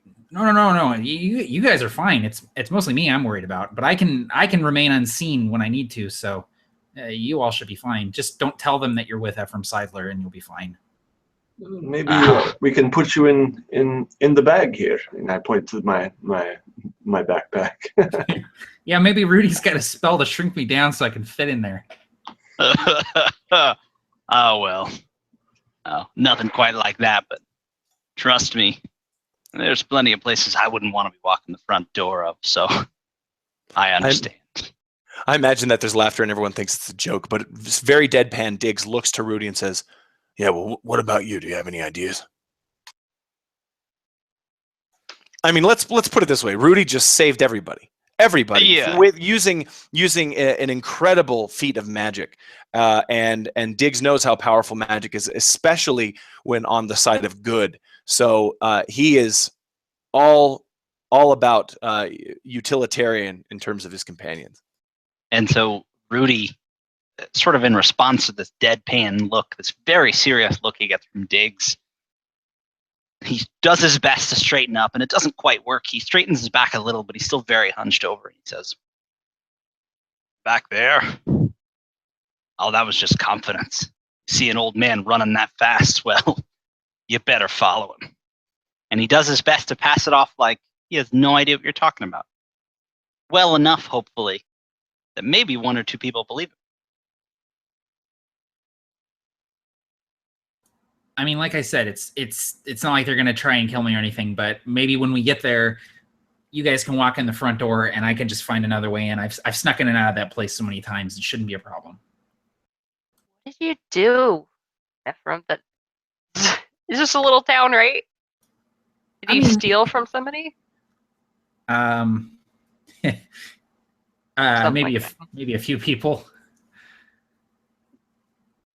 Oh, we'll find a way in. I mean, Yeah, just want to get out of the sun. Actually, hey, if I don't know how far away it is exactly, but if it's at night, we can get in really easily because no one will be out. I guarantee it. Know that for a fact, do you, son? No, Rudy I do. laughs. I do know that for a fact, and you'll see why. You laugh about it now, but you'll know why people don't come out at night in Creaking Tree once we get there, if it's nighttime. So How far away are we, Diggs? Are there monsters? No, there's no just. Oh, geez, monsters. I don't like the sound of this place. This is. Maybe we should go somewhere else. No, you love it, Garrick. It's fine. I'm really overselling it at this point. Once you get there, you're gonna see how normal it is. But We need Diggs, to hurry. how far away are we? We need to hurry. We're going to get through the tunnels. After the tunnels, it's probably 5 miles, 6 tops. Rudy, Okay, great. But we Rudy need to does hurry. his best to hide the fact that his eyes widen and then narrow. And Diggs, I think at this point it's been a while. And so you're trying to genuinely remember whether you should take the tunnel that is on the northeast or the tunnel that is on the northwest, because you can't remember the trick to them. You know that there's sort of a... Yeah. So if you want There's to... a weird loop around in there. There's a weird loop around it. It's one of them exit onlys. And you get back and it's a toll road. There's a toll tunnel. Oh, you got it first. Dang it. Oh, jinx. Okay, all right, sorry. Somebody's got to go back and get a shitload of dimes. A lot of dimes. So I first of all, Diggs is trying to stay away from Kathleen, just at all times if possible, avoiding any questions, avoiding any looks, and it would be noticeable because he he's a big dude. He can't hide that. So he, in determining which route to take, would you want me to make a roll for it, or am I guessing left or right? So whatever's more fun for you as a player. I imagine Diggs walks down the left side and maybe asks everyone to wait there for a second, and then he comes back and then walks down the right side. And then I will, well, that's about 50-50. So he's going to walk back down the left tunnel and ask everyone to follow him, but kind of give everybody a what look if they are wondering what's taking him so long. No, that's perfect. And I think, as Matt said, you can either take the Sweet Tooth Tunnel or the Gut Boil Crag Butt Cave of Doom. And I think you just didn't see the signs. It was like in Jurassic Park, there's like a spinny sign with an arrow, and he like knocked it over, and we have to like spin it to decide which way to go. Yep. So you enter into this tunnel that you know goes through an Uldane outpost, and hopefully you won't find any gnolls in there. It's fairly, I'll say that it's mundane for what it is. So this is a used tunnel. You don't expect there to be traps, things of that nature in this region. This is sort of the entryway, and you know, Diggs, that this leads into an Uldane outpost.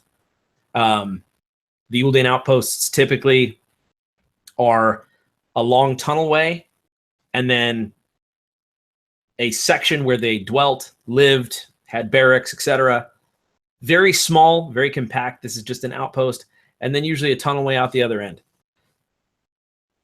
So, is there any particular approach all of you are going to be taking, knowing that, and I'm not going to be unfair and say, well, you should have told me you check for traps.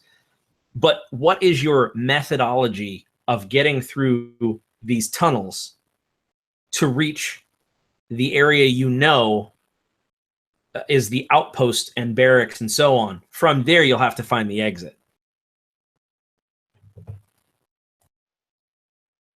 Rudy would very much just be behind everyone. That's kind of his default status. Both because he's slow and because, while he doesn't necessarily trust that they know where they're going to go, he's not going to go a different way. So Rudy is going to, in no particular way, just follow him or follow everyone. Maybe end up between people, but likely end up behind them, sort of doing his best to hold on to the staff. I think Ephraim would probably let Diggs take the lead, as Diggs knows where he's going. Like, Ephraim knows that the town is near here, but he doesn't know how to like find his way there, even if things are a little bit sort of familiar to him. So I think that Ephraim would probably be in the middle of the group, probably in between Rudy and Diggs, and he would have his hand on the hilt of his sword and probably be kind of sticking to the wall a little bit, kind of instinctively keeping to the shadows, especially if we have a light source out at all. He would kind of be just outside of the bright light range of that light source. Kathleen would, knowing that Diggs is avoiding her, but still recognizing that he knows where they're going, more or less. She tries to position herself kind of behind him as she's listening. Being, you know, the person that would go out in the woods and whatnot and have to track animals to some extent. Like, she's just listening for anything. She's keeping her left hand against the wall, just feeling that cold stone, and just, you know, a little nervous about the fact that she can't see much out of her left eye anymore. I think, speaking of sight, it's probably Diggs holding a lantern that he has brought on his pack. in one hand, and in the other hand, his axe, like a large lumberjack's axe. And he's going to allow anybody who wants to move ahead of him to do so, knowing full well that you'd be more trained in knowing how to defeat enemies or obstacles in such a confined place.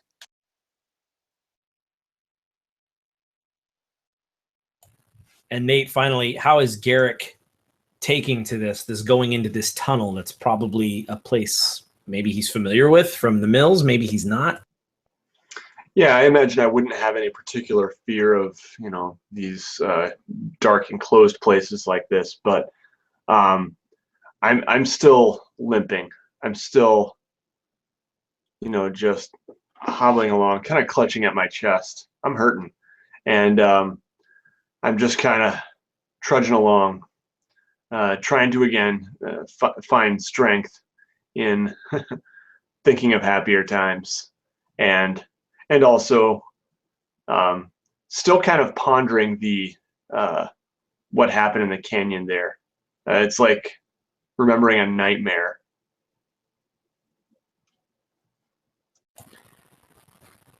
And as the five of you disappear into these tunnels of the Uldane dwarves, we're going to take a break. So I know that a lot of people have to use the restroom from the chat, so we're going to break, but we will be back, and Matt is going to tell us a story about Locrius the White. Thank you for sticking around. Thank you for tuning in. Please stay tuned. We still have at least another good couple hours of gameplay, so love you all. I'll check the chat here, and then I need to go to the bathroom as well. It's going to be great. Thank you for watching. I'm Tim with Tabletop Terrors. We'll do some short intros here in a moment, but this group of players is amazing. The chat is fantastic. You guys are incredible viewers, asking amazing questions and making fantastic comments. So anyway, I'll be right back.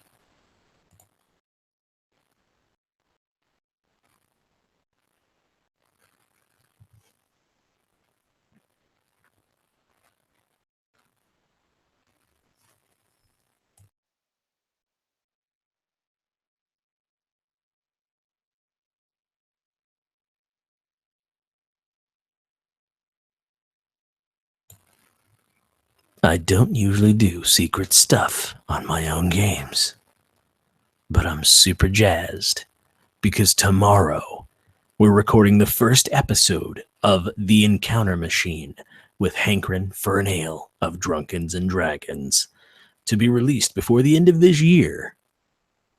The Encounter Machine. Clang! Machine sound.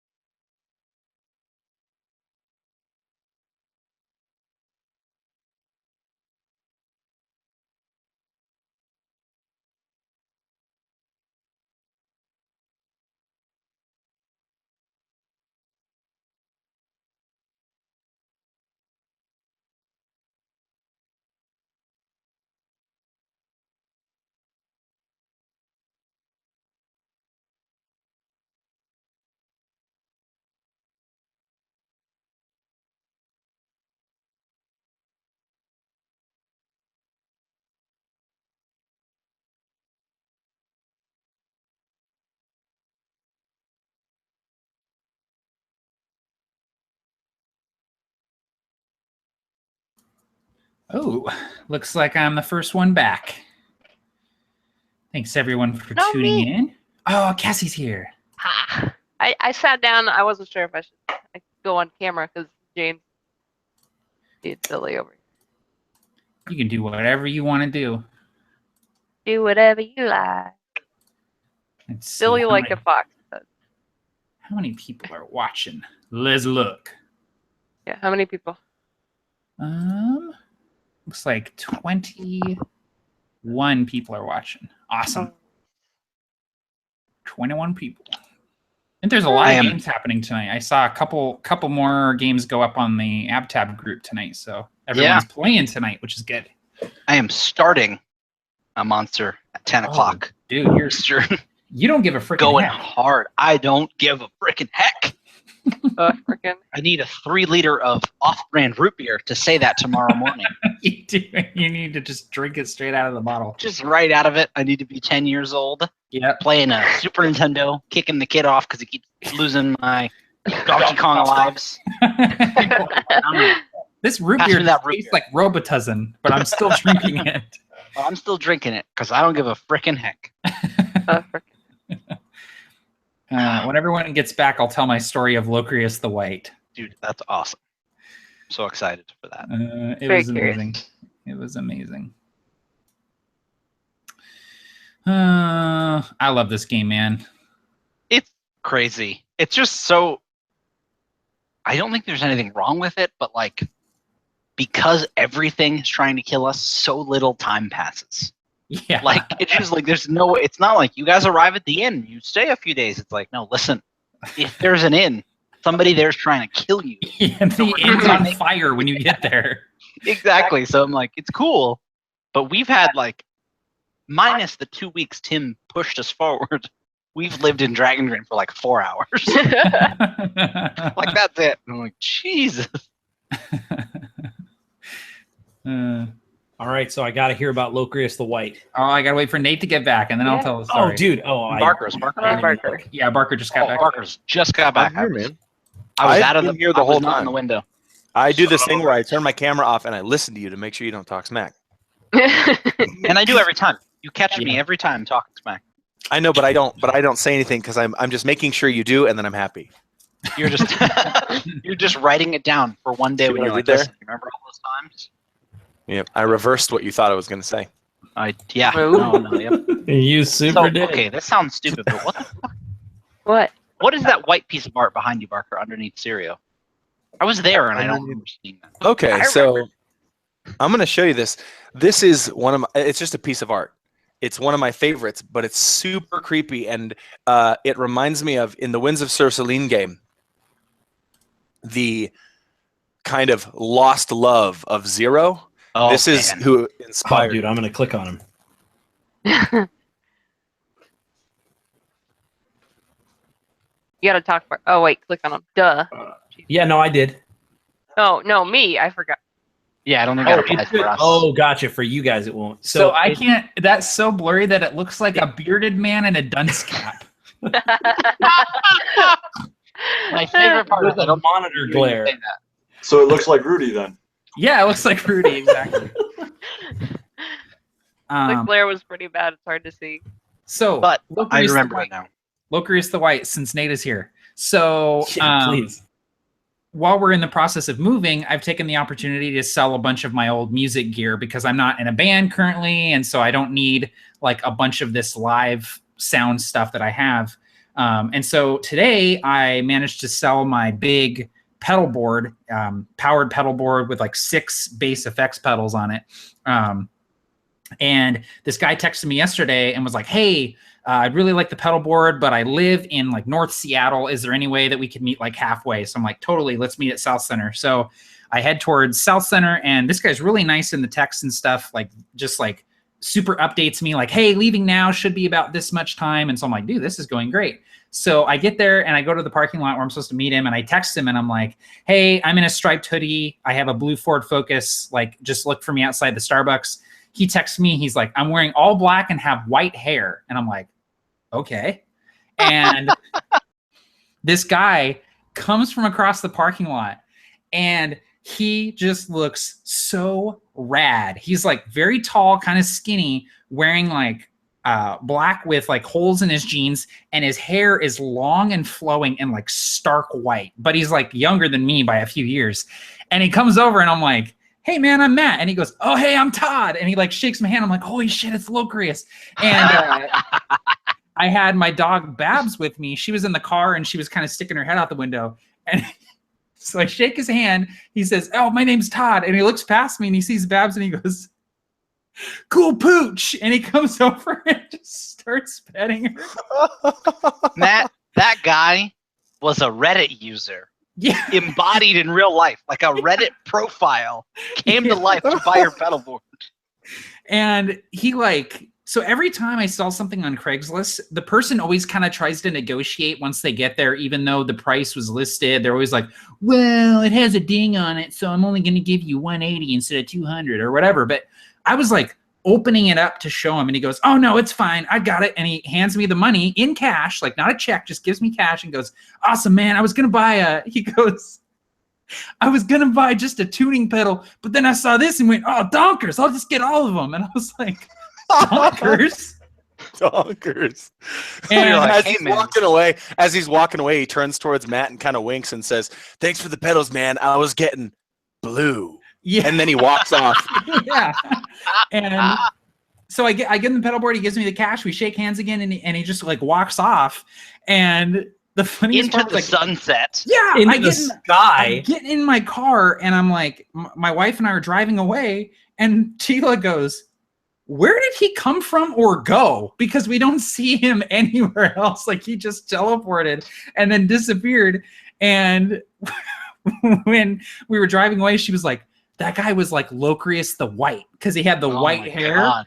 And He so leveled I had up. this, I had this At the- image of like Locrius like coming and being like, I return to you now at the turn of the tide, man. Anyway, he was a super nice guy, and I know that he just went home and he's probably jamming on that pedal board right now, and that makes me happy. So Yeah, you're like, I'm gonna blue Ford Focus. He's like, yeah, I'm one with infinity. I'll be there shortly. I'm gonna exactly. come up out of the ground, and then when I leave, don't worry, but there's gonna be a stairway that looks like it leads to heaven. That's my ride. I'm gonna descend from heavy metal heaven. I'll be right there. You're like, what just happened? No, super cool dude though. So I'm glad That's that so awesome. the cool guy got all my bass pedals. So I am one with infinity. Oh, boy. You're like, hey man, my name is Matt. Can we be best friends? And he's like, nah, man, I'm sorry. I got too many of those back home. Tila said we should go see if he wants to hang out. Just be like, hey, this might sound weird, but do you want to go get like a coffee or something and just like talk about stuff? Hey Matt, you should hit on that guy. Oh man. But yeah, so that was my afternoon. Oh, see if he likes Dungeons and Dragons. Come on, Yeah. make that happen. Dude, actually, yeah, Hey, do right? you want to So play some D&D, man? He's like, oh, no, I'm already in a game. Yeah. This guy's called Tabletop Terrors. I'm actually late to the game. No, man, I'm actually in a band called Splanetoid. Dude, super dark plot twist. He gets in his car and he goes, we're one step closer to catching the blue being. And he's like, he's the Negalocrius. He's Megalocrius. Locrius 2000. Locrius 2000. The length of our next combat encounter is shortening. Well, before we jump back into it, I want to mention one final thing. Cassie is opening up Porch Pottery, and Cassie is a brilliant pottery creator, and she is opening up her own business here in Central Florida. So I don't normally do this, but I am going to say that if you have any inkling at all, no pressure, but if you want to support Cassie through her GoFundMe, every little bit helps as she's opening up. Cassie, when's the official opening date? It'll be next Monday, so the 21st. The 21st. So I'm going to make sure to put the GoFundMe link in the comments. If that's not your style and you don't want to support her, no worries. But if you do have even a little extra money, I know we're going into the holidays, but $5, $3, any bit helps to a new business owner. So Cassie, good luck with Porch Pottery, and we're excited to see it succeed. So Thank you. that actually was the last encounter, is you supporting her. That's all I had planned. I rolled a 20. Dollar bill. That was Dang so serious. That was just like, Dude, no, Nate is the deadpan Superman. Well, Nate helped me out. Thank you, Nate. Appreciate that. I did. Rock I and roll. see. That's Oh, why yeah. I rolled a 20. Super. Exactly. Oh, I see what he did there. Mm. The Uldane tunnels are very strange indeed. While dwarves are often known for being master stoneworkers, the Uldane are much more utilitarian. They're known for hunting the monstrous humanoids that are prolific in this region of the world. It's often rumored that the Bleak itself, is one of the reasons why these monstrous humanoids even exist. So they are utilitarian dwarves that are a bit Spartan in their living. And so as you make your way through these tunnels, it's very difficult to notice personality or stonework or crafting because these get the job done. There's not much time for beauty. There's not much time for making something that isn't needed. So every pillar, every column, every carving specifically needed to be there. Not one more or one less. And so after some time, you reach the opening that would lead you into this Uldane outpost. It appears to be abandoned, and you stand at the open doorway leading into the area that would receive guests. Real quick, all of you are still exhausted. So no matter what, you would, if it's a skill check, you would still have disadvantage on that skill check. And as far as, let's see, Cassie had a question here basically about perception and primarily hearing, since it's low light and etc. If it was a perception check based on hearing, it would be normal because these caves are echo chambers. If it's based on seeing, it depends on the light. But what were you going to say, Barker? Just that Diggs kind of holds the lantern up into this room, walking past a perfectly carved arrow slit that is perfectly measured on this hinged door that has just been crafted out of, like you said, complete utilitarian, with a utilitarian mindset.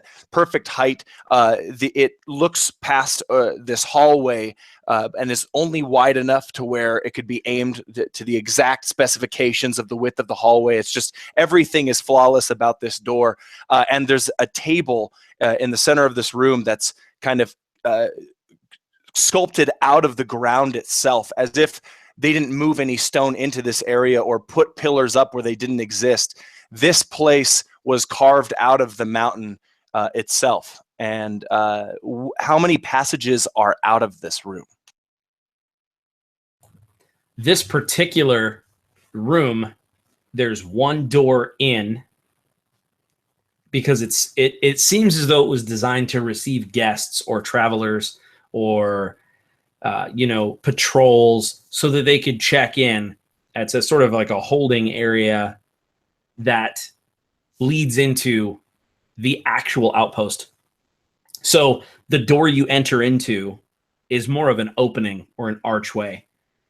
And then if you enter into that, there's a chamber. It's fairly small. It's maybe 30 foot by 30 foot square. And then there is a doorway in there that appears to be ajar. It, again, very utilitarian. It is a stone door with some light. I would say other materials are sparsely used.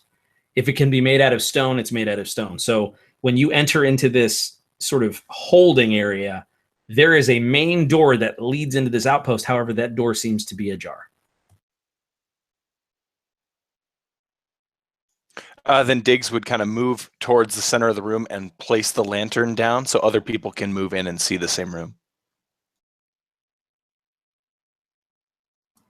Ephraim would move in as well, again, sort of skirting the edge of that bright light from the lantern, staying in the shadows and the dim light, hugging the wall, and keeping his eye on that door with his hand on the hilt of his sword. Kathleen would be, of course, following behind Diggs For a moment, she just looks up in awe at the sight, the craftsmanship that's gone into the place. She starts to going towards the door, taking a moment to just listen. Did you do a perception check? You may do that. Oh gosh. Hey! Nat 20! With a disadvantage. Wait, but it's listening. Yeah, but it's an ability check. So Uh, roll me that natural one, sweetheart. How will this affect the group? 5. Sorry. So, the second roll was a 5. So there is actually, it's still. This door probably hasn't moved in a very long time. Even at a 5, there is dust and cobwebs sort of on it. So it looks like someone just didn't close it a long time ago. It doesn't appear as though other creatures have been in and out of here. In fact, as you look around and dig, as you set the lantern down, again, it's caked in dust. There are no footprints.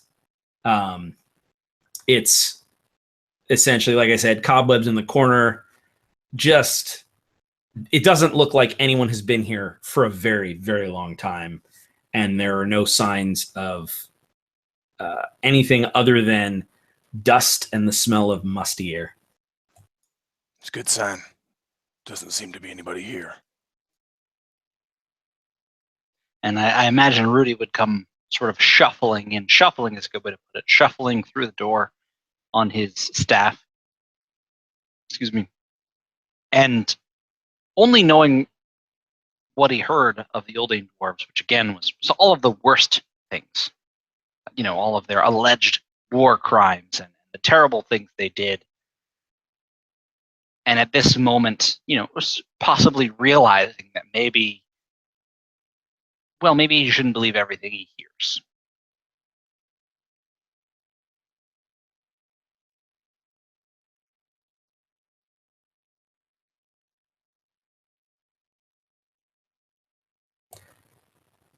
Garrick, you hear singing. And only you hear singing.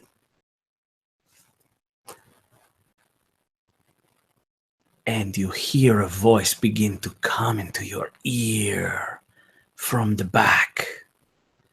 And then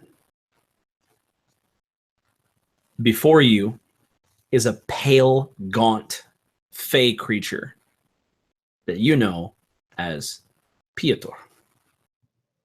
This is the go-between between you and the patron who you've sworn yourself to. Now, you haven't seen Piotr in the flesh like this since the last time you saw him. You've seen whispers, you've seen pieces, you've seen parts, but you haven't seen him materialize in front of you clearly and wholly for 3 weeks. And so he says, and he's sort of singing, he's like, hey, there's a miller's boy. He is so strong. And he's like mocking you, essentially. And then he leans in and he's sort of just like, I want to find a nickname for you. It has to be good, and I haven't found one that suits you yet. But I come with a request from the lady. Tonight, wherever you sleep, which in the next room, there are the trappings that your flesh bag needs to do so. You will be safe here, relatively. But I want you to stand watch. I want you to be the one who takes the last watch. The lady wishes it so. Make sure this happens, or you will take the power and you will die. Again, this outpost is safe. I have been watching it. You may sleep here until you cross through. You shouldn't see any troubles.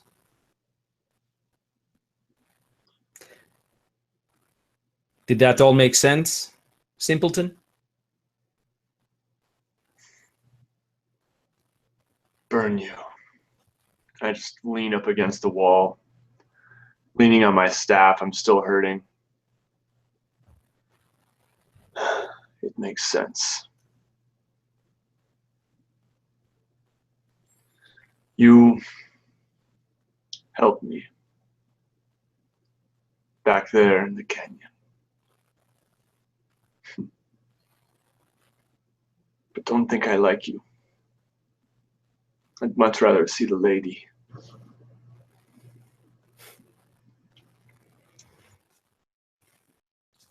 Indeed. And since we are speaking freely,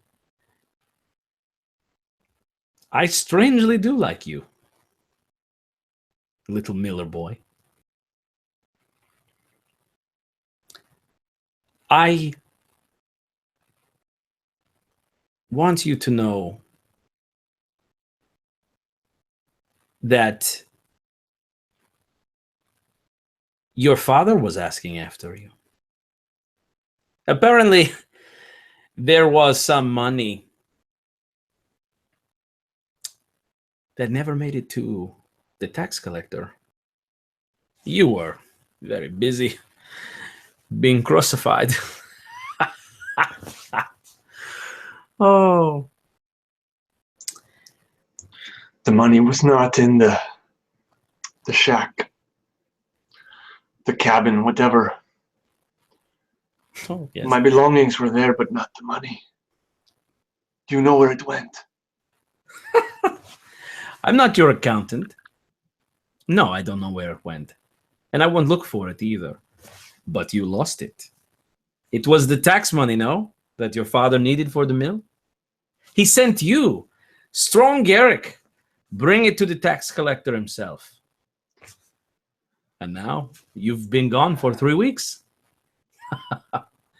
Some are whispering that young Garrick had a rebellious streak and took the money for his own. Maybe I might have whispered it to them. Please. You must help me. There's some way the lady can help. I can't go back. If you are desperate, the lady allows for, shall we say, side bargains. I will strike a deal with you, Garrick Brownleaf. I will help you find your money, but make no mistake. This has nothing to do with the lady.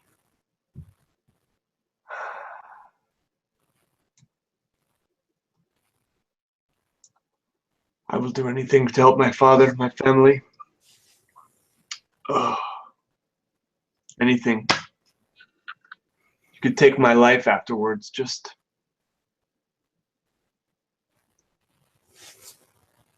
Yes. Yes. Then we bleed on it. And he snaps his fingers, and immediately there's just a pinprick of blood on his thumb. And he wipes it across and on his hands.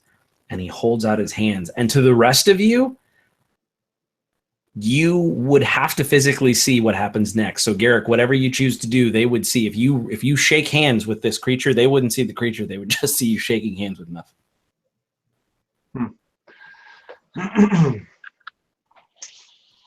And I don't have any way to, I don't have a blade or anything.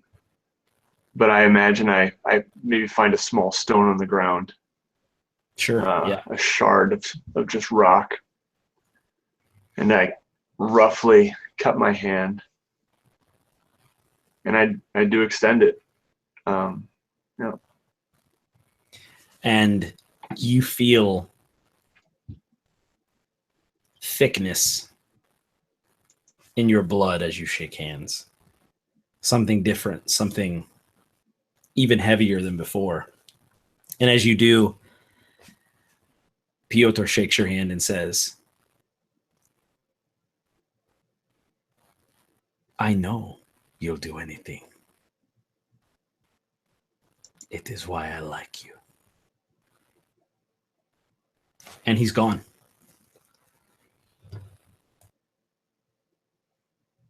And I just kind of lean against the side of this room again. And I close my eyes and I'm leaning on my staff. And I'm tired. And I'm thinking, can't believe I have to take the last watch. Just want to sleep. Ephraim. And you, oh, go ahead. I'm sorry. I was just going to give. I was going to give one piece of information to Nate, which is I just wanted to remind you of what Piotr said. Meaning, it's up to you if you want to trust Piotr and tell the others the room is safe. Go ahead, Matt. Ephraim I think that Ephraim has sort of been occasionally glancing over at Garrick, knowing that he was a bit shaken after the Bleak storm in the canyon, and I imagine that Ephraim's sort of looking over at Garrick sort of oddly as Garrick is having this sort of vision. And he says, Garrick, you okay?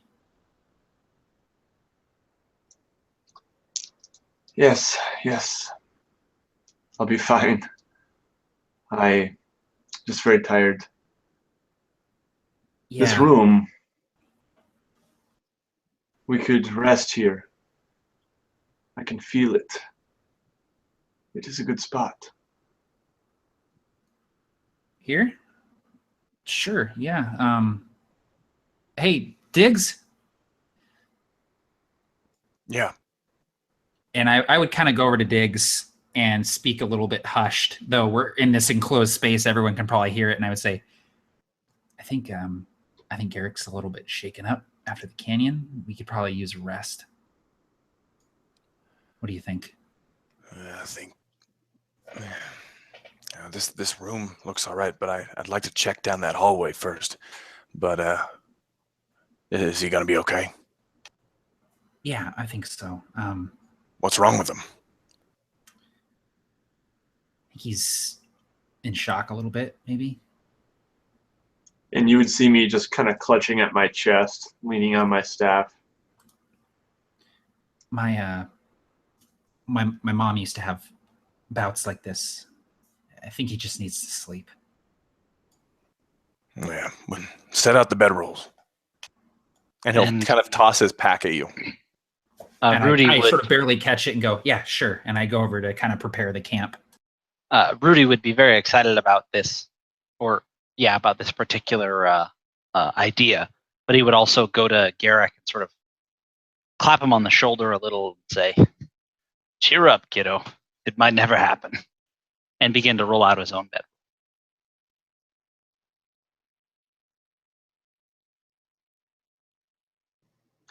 And I say, yes, I need rest. And I kind of unfurl my bedroll too, take my pack off, and say thank you. I won't need to sleep long, but just a couple hours. I don't mind taking first watch.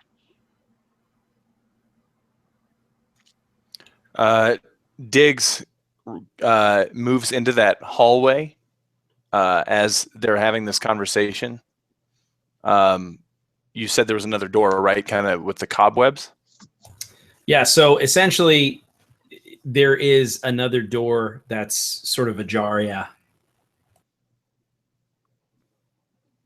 Well, he'd peek through that while they talk about watches. So essentially, this next room seems to be a bit more hospitable. There's a table, there are some chairs, there are some cots in there. It looks like sort of a common room for this outpost. There's some food, at least what looks like canned, pickled sorts of things, perhaps even some old water skins. Now, you don't know the condition of these things, but this next room, at first glance, looks like it's probably the common area where people stationed there would stay. Then I would just note that towards everybody, since it has the cots in there and such, and would probably be a better camping space. And Ephraim, who has unrolled like 3 bedrolls already, just kind of goes, okay. And he sort of starts, he like grabs them up, just not even bothering to roll them up, and sort of like hobbles over into the next room carrying all his gear.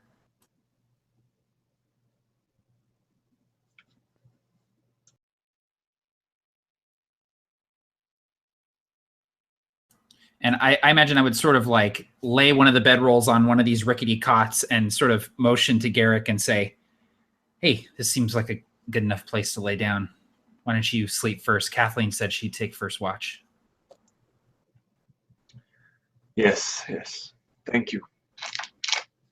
And I would sort of look to Kathleen and say, wake me up in a couple hours. I'll take next. All right, will do.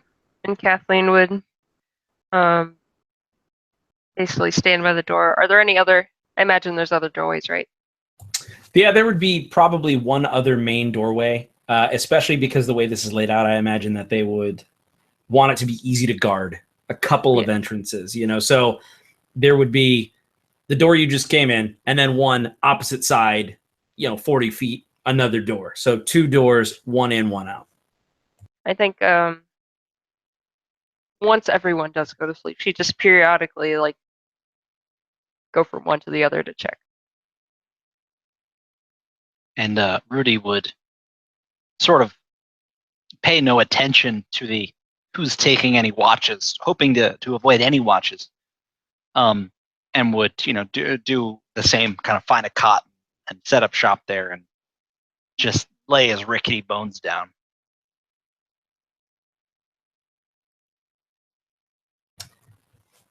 First I watches. Oh, go ahead. I would say to Ephraim, after you, I will do the last watch. I should be well enough rested by then. It's it has to do with that energy in the canyon, and it passes quickly. Always does. You sure? Yeah, just wake me. If I'm not up to it, I'll be honest with you. All right. Yeah. Sounds good to me. And Ephraim just sort of like finds a good spot, a good cot, and actually sleeps kind of sitting up with his back to a wall and sort of like checks his sides. He's sort of like setting up to sleep. Anyone who's spent any time sleeping on streets would know that Ephraim has definitely slept in his fair share of alleyways as he sort of gets tuckled up to go to sleep.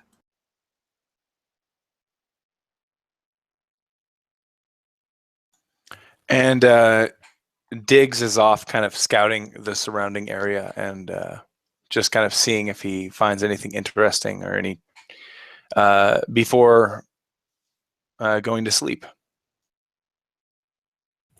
So the only thing that you would find if you kind of look beyond this corridor, the doorway opens with ease. Again, very dusty, cobwebs and stuff. And so as you kind of peer down, it's just another long hallway. And then you can see it's probably the actual exit. It's relatively like there's one more set of rooms. These outposts are small. They're made to be quick to pass through. And so not much in that way other than another door up ahead further down the corridor that's probably going to lead you out of there. Okay, great. So then he would go back into the main kind of room where everyone is and do a similar thing as Ephraim, kind of back against the wall type of thing, axe still in his hand. And as the first watch passes, it's uneventful. So I would imagine Kathleen, you'd probably, nod or, poke Ephraim, who probably starts, and then Ephraim, second watch. Oh, go ahead. She'd walk over to him. By now, her eyelids drooping, and basically just leads down and kind of nudges aside. Hey, your turn. Come on. And he would sort of jolt awake, like, and go for his sword, and then realize who was waking him up, and go, "Oh, yeah, thanks." And he sort of gets up and trudges over to. You said there was a table in the room, Tim? Sure. Yeah, definitely. He sort of trudges over and like pulls a chair and sits next to the table where Diggs set the lantern. And on his watch, he's gonna like keep an eye out, but he's actually sort of like staring at the flickering light in the lantern, like really concentrating on it. And he just kind of sits there and looks at the light and maybe sort of like changes his posture a few times looking at this light. And then about 45 minutes into his watch, the fire turns a green color, and he goes, and everyone else is asleep, and he kind of, I did it. And then it goes back to its normal color, and he keeps trying to mess with it during his watch. And then when it's done, he realizes he's nudges him softly in the shoulder. Hey, Garrick. Yeah. I'm, but I don't have any left. Yeah, I'm up. All right, you sure? You don't need more sleep? I could wake Diggs up. I'm sure he's up for it. No. Right. No. Yeah, I like get up unnaturally fast and just kind of like stretch, like, and I'm moving like way more quickly than someone who has just woken up should be moving. But I really want to prove here that I'm like, no, I'm good. I'm good. So, I say, you get some rest. I could use a walk to just get the stiffness out of my legs, stroll around the room a bit. Yeah, sure. Sounds good. And he will go back over to his cot, resume that sort of back against the wall position, and very quickly slip back into sleep. And I just I walk to the hall. I kind of peer down the hall. I go back to the other door and kind of look out there, and I'm just kind of restless. And when you return back to the main room after kind of wandering a few times, Piotr is there, and he's laying in your bed. And he is, he sort of hops up, and he comes over to you, and he says, now, this is what I'm going to need your help with. I need you to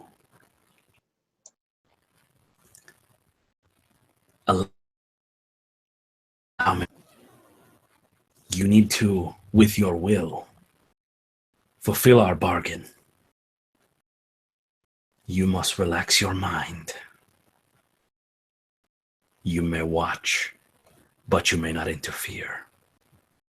I will not hurt them. I just want to know them. And Piotr goes over and first. Sorry, Matt's getting me in the chat. Oh God, that's perfect. So Piotr goes over first to Kathleen, and Garrick. Essentially, what he's saying is like, don't protest or will him otherwise. And so Kathleen, you would just you begin to sense and feel sort of unsavory, negative things as Piotr sort of puts a spectral finger into your brain and starts stirring it. And he's just stirring, and he's just stirring. And just very quick bolts of nightmare come to you. Just these very sharp, your sister. She's standing. She's screaming, but not in pain, in warning. She yells. You can't make out the words. She's standing. She's screaming. She's warning you. And then it's gone. And then Piotr comes over to Ephraim.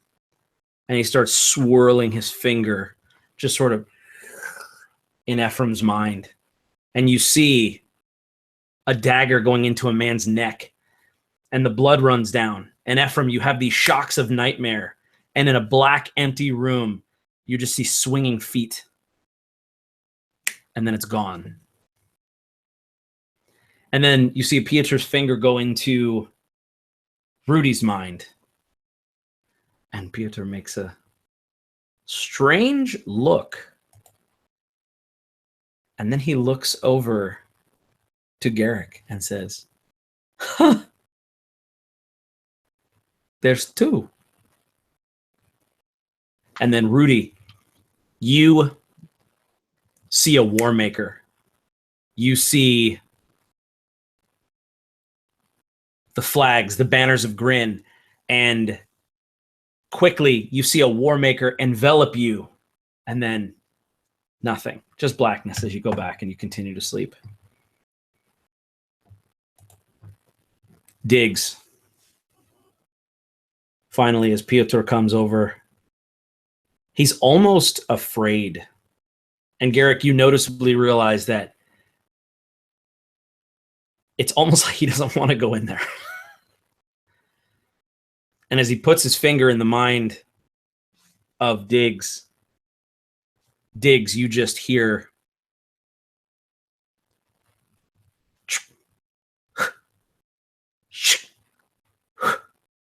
and you see in this empty blackness, you see someone digging a hole, a well that you're going to make them stay in until they die. And the person looks to you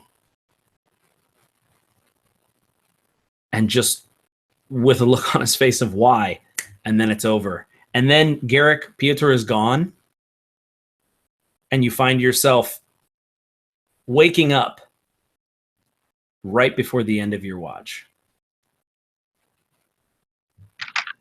Yeah, I imagine I have my head on the table where Ephraim was sitting, and I just kind of slowly look up and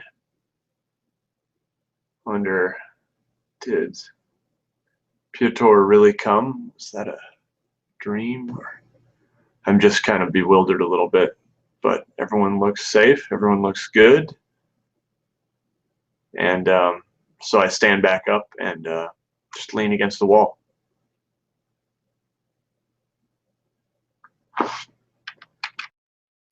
Diggs would pack up any stuff that he kind of left out in his evening routine and just absolutely prepared to go, and alerts everyone to the what he presumes to be an exit as people begin waking up and stretching.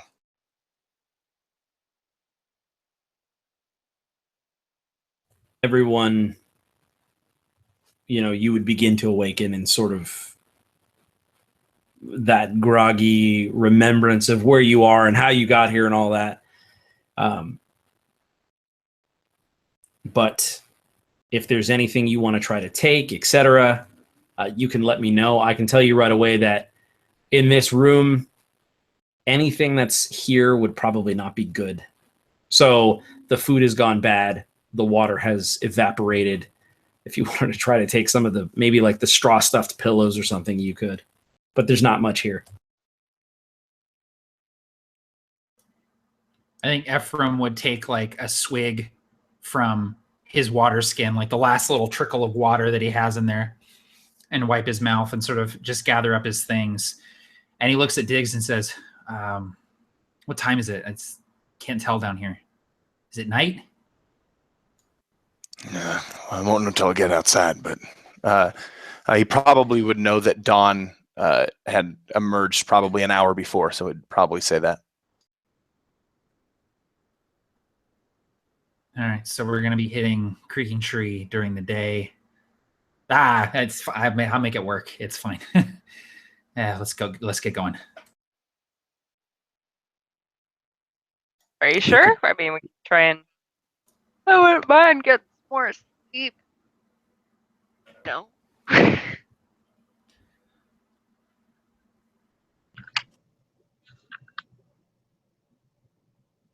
We could go at night. It's true. Listen, I really am good with whatever. If we go during the day, I can slip in unnoticed, no problem. Yes, let's get going. I don't want to stay here any longer.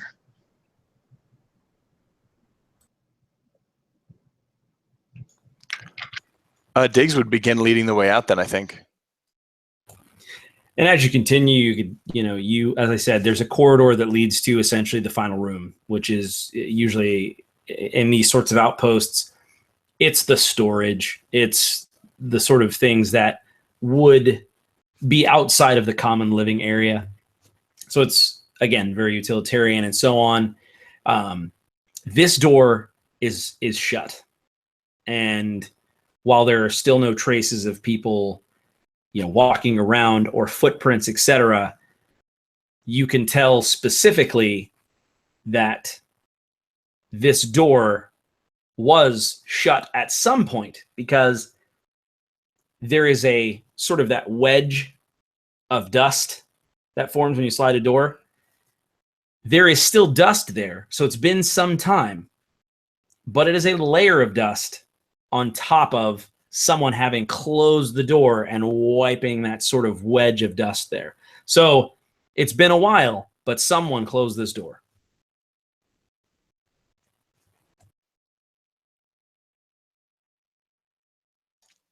I think Diggs would look to Rudy and point to the dust, see if Rudy knew anything about that, or knew, maybe perhaps had the ability to see how long it had been just by looking at the dust. Rudy would just still be waking up, leaning on his staff and happy to get some time. Look at Diggs. Say, wait a minute. You calling me old? Diggs doesn't laugh at all. At all. And that would take a little bit of the wind out of Rudy's sails. I'd say, looks like somebody moved that recently. You get the same thing. Sort of trying to make it clear that he's not entirely sure, but he's just groggy and like, hey, that doesn't look right. Rudy looks or gets a look from Diggs that's just kind of pointed and curious as to what you're all about, but kind of glances up and sees Kathleen move forward towards the line, and he just walks out through the door, the open door, kind of slides it open and continues walking, and as if there's nothing to worry about. And as you do so, the corridor leads left. It's about 10 feet wide, and it goes on for about 30 feet. And you see that along the walls, there are these large metal grommets that appear as though they're industrial in some way. So give me some sort of a knowledge or intelligence check to see if you can recognize what these things are along the walls. Beneath them are these basins as well. Large metal basins that sort of line underneath each one. It's some sort of dwarven machinery, but you're not exactly sure, Diggs, what it is, but they look like they're not in working order, that's for sure. So if you start to turn the corner, you'll notice that it's difficult when you turn the corner to see a clear line of sight. there seem like there are shelves and other kind of stacks of stored items and things. But one thing that you can tell is that as you turn the corner, even though there are various things blocking your view, you can see that there's an eerie yellow glow emanating from what you imagine, based on your trajectory and where you are, would be the center of the room.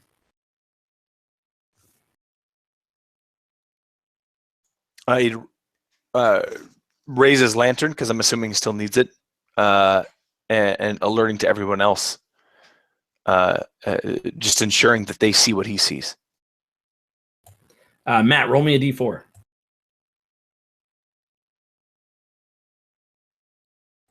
Two. Awesome. So do the rest of you follow? I stop up short as Diggs motions towards the light, and I sort of look past him and nod, and I sort of like point to myself and then like make a little walking motion and point forward, basically asking Diggs without talking, like, do you want me to go check it out? Diggs, after a long moment, waves the axe forward as if to say, yes, go ahead. So I sort of look back to everyone else, put a hand up, basically saying like, chill for a second. And then I'm going to like sneak up outside the range of the bright light from the lantern and go check out that sort of eerie looking glow. So the way this room is set up, the way I kind of want you to imagine it as players is, it is a very large square, but imagine shelving that sort of runs in between in various ways. So you can be creative with what's stacked where and how high and those kinds of things. What I'll need, so Matt, so you kind of get the layout there, is it's a relatively large room. I would say it's at least 60 to 75 feet as far as where you feel the shadows are being cast and the shelving, by about 60 to 75 feet. You'll have to roll me some sort of stealth check, or try to maneuver if you want to be unseen in this obvious yellow light source. So with an 18 stealth, I imagine that you said there were like shelves and stuff here. Yeah, totally. I'm sort of like flitting from shelf to shelf. Like whenever I get to a shelf, I sort of like put my back against it and sort of like peek out and spy my next sort of hiding point, and just sort of do like the Shatner rolls across the floor to these little hiding points. And eventually I get towards the center of the room, and I'm trying to find the origin of this glow and see what the light source is. Sure. So as you do get to the center of the room, I will need you to make me another dexterity check, separate from the ones that you're making, to sort of stay stealthy and Shatner roll. Okay, that's a 13 stealth on that second roll. Okay. In addition to that, I want you to, as you take a step towards the center, I want you to imagine what looks like a glowing yellow sphere. It looks perfectly round, and it appears as though there's a liquid in it. And as you get closer, though you're hidden behind a shelf, your sixth sense tells you to duck, and you move. And as you do so, I need you to make me a strength check. I swear I'm not making these rolls up. That's a 16 strength. Oh, I believe you, man. So you're able to look directly at this sphere, and it begins to move and pulsate in a way, bubble, if you will. And what appears to be the liquid within it sort of moves and shifts, and you can see that it's got all these bubbles, thousands and thousands of tiny bubbles. and it sort of swells and moves. Now, how close to this thing would you say you are? I think I probably get within like 15 or 20 feet of it. I want to be close enough to tell what it is. And so I imagine that I get to it and I can kind of see that it's this glowing orb, and I sort of risk getting one more shelf forward to get a closer look at it. That's perfect. And so your strength check is just enough as you sort of lean in to see what this thing is, and the roiling and the bubbles, they push to the surface, and you can see that they're not bubbles at all, but small marbles or beads or bugs. And your foot comes loose from the webbing on the floor as the strength check holds. What do you want to do? As I sort of realize sort of what's going on, I just go, shit. And I sort of like start taking a few steps back from this glowing, roiling orb and noticing the webbing on the ground. And I kind of try to sneak away from this thing if I can. The way that we're going to handle it is that it's essentially where you're standing is now going to act as difficult terrain. Oh, and boy. if you want to move through it from where you are, every 5 feet takes a strength check of a 10. Actually, so that you're not rolling that, I'm changing my mind on the fly. Every move action, that's way better. Okay, Just all every right. move action is a 10. So basically you're like, hey, I do this much movement, boom, and see if you can. If you don't make the strength check, you don't move. So I want to move back to where my friends are because I don't want to deal with this thing on my own. And so I'd like to move as far away as they are. You said the room was like 70 feet. Yeah. I would suggest, and I'm not telling you exactly what to do, but I think Ephraim would know. He's sharp, right? I Yeah. would imagine that he would probably consider climbing, because these shelves are, some of them are 2 stories, some of them are story and change, some of them are 1 story with some stacks, some of them are shorter. He'd probably need to get up on the shelves and try to Just if parkour you want to get across. there. Yeah, if you want to get there in a reasonable amount of time without having to keep on wading through what are now this. Yeah, Yeah. I was gonna say if there's any way for, because you mentioned there were shelves and like boxes and stuff, if I could just get up off the ground and away from the web. So let me do a strength check here to move, do my first move. Oh my god, that's a 17. I have +1 Dude. strength. Like I shouldn't be rolling this well, but Dice tower and good That- dice. Baby. that Wormwood dice tower, I tell you what. So I sort of like very evenly distribute my weight across my boots and get across the webbing pretty quickly, and then clamber up onto the nearest shelf and get up on top of it so I can start moving my way back towards my friends. Perfect. And that'll be your move, essentially. We'll do a non-combat sort of initiative, I think, if everyone's okay with that. Actually, no, I'll just let you guys act freely. It'll be quicker. So I'll say that, Ephraim, it's clear to the group that you are now like coming back.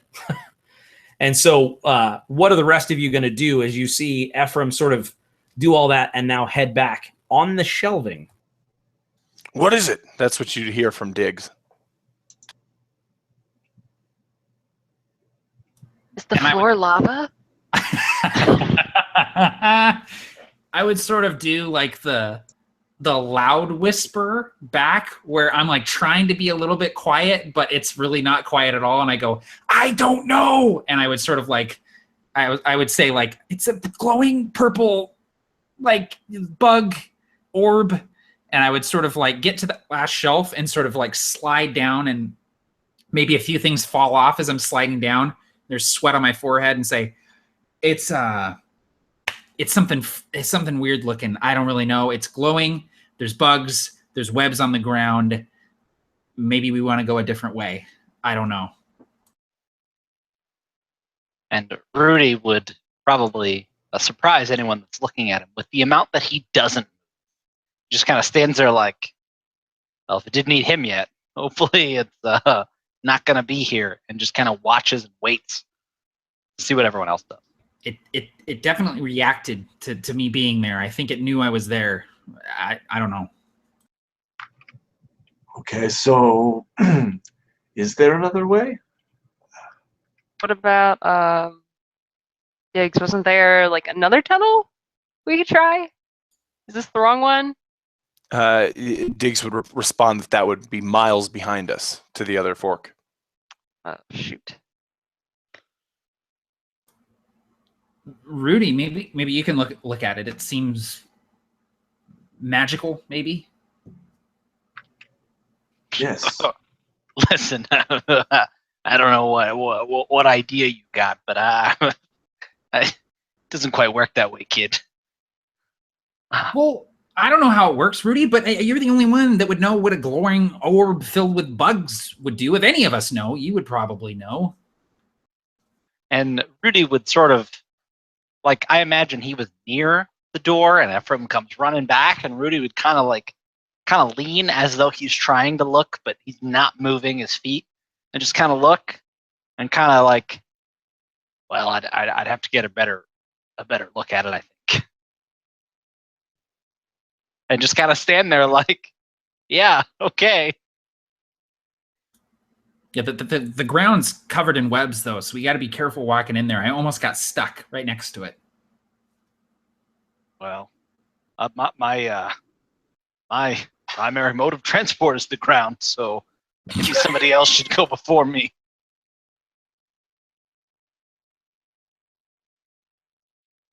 Rudy takes the Donovan Shoelace Express. My primary mode of transportation is the ground. It's the best thing ever. I would sort of look back to where that glowing orb is and just basically be like, listen, this is the only way through, so why don't we all go? If we all go, then maybe we can deal with whatever it is. And if it's not going to pose a problem, then we can all just move on and get to Creaking Tree. And Rudy says to everyone, well, I'm right behind you.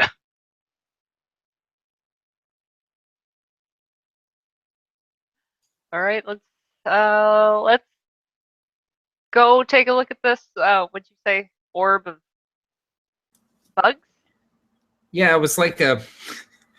Listen, I've never seen anything like this, so I can't really equate it to anything, but it's a big glowing gold orb that has bugs inside of it. That's the easiest way that I can describe it. So it's like the sun, but it's bugs. Yeah. It's like the sun, but filled with bugs. That's the best way to describe it. So let's go look at the bug sun and then decide what to do from there. I'll lead the way. And Ephraim sort of like gingerly picks his way back towards the orb with everyone else. And as you advance there, the entire center of the room is covered in webbing. So if you are going to walk into the center, that sort of radius where you were able to get 15 or 20 feet to it, it takes strength checks.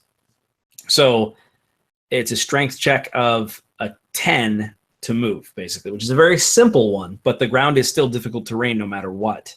So if you don't hit the 10, you don't move, and you move at half your movement. So how close are you guys trying to get to this as the Scooby-Doo gang?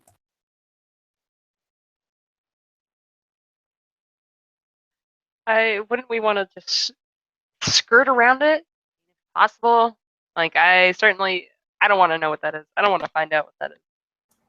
Yeah, if we can bypass it, then absolutely we'll just kind of move around it. But I have a sneaking suspicion that we're gonna have to do something with it to continue on here. So hoping that Rudy will know what to do. Following behind, Rudy immediately gets slowed down by these webs. Just all over him. It seems like if there is anywhere that a web is, he steps in it. As almost like he's doing it on purpose. He just like stumbled and he's having trouble. Kind of like, hey, I need you guys to wait a minute because there's webs everywhere that my feet are. My feet are webs. So, as Rudy's covered in webs, and as you all sort of approach, and I'm now imagining myself from the orb's perspective, and I see Diggs, a full head taller than everyone else, kind of leaning in. I see rickety Rudy taking up the far left. You see Garrick kind of looking brawny. Ephraim crouched in the front. It's like just this perfect shot of the group. And so, Rudy, you are attempting to get closest to it. Is that right? Attempting is a good way to put it, but based on the fact that I'm moving half my speed, I don't know how everyone else did on their checks. I'm having a lot of trouble with that. I'm only moving 15 feet, whereas other people might be moving a little further. Rudy is really having a lot of trouble getting through the webs. If everyone's willing to wait, I think he could make it, but even still, he wouldn't get that close. Sure, yeah, within like what Ephraim did, maybe like 20 feet, 20, 25 feet. 30 feet. He would get within 30 feet, and then he would have a plan at that point if he could make it that far. Certainly, no, that makes sense. So, if it a nice, cool 35 feet. So, if everyone does wait for Rudy to sort of get closest thing, Rudy, do you want to give me some sort of Arcana check or? So, yeah, Rudy would, having sort of a line of sight on this thing, he would do his best to take a look. Sure. And Arcana, 18 with modifier.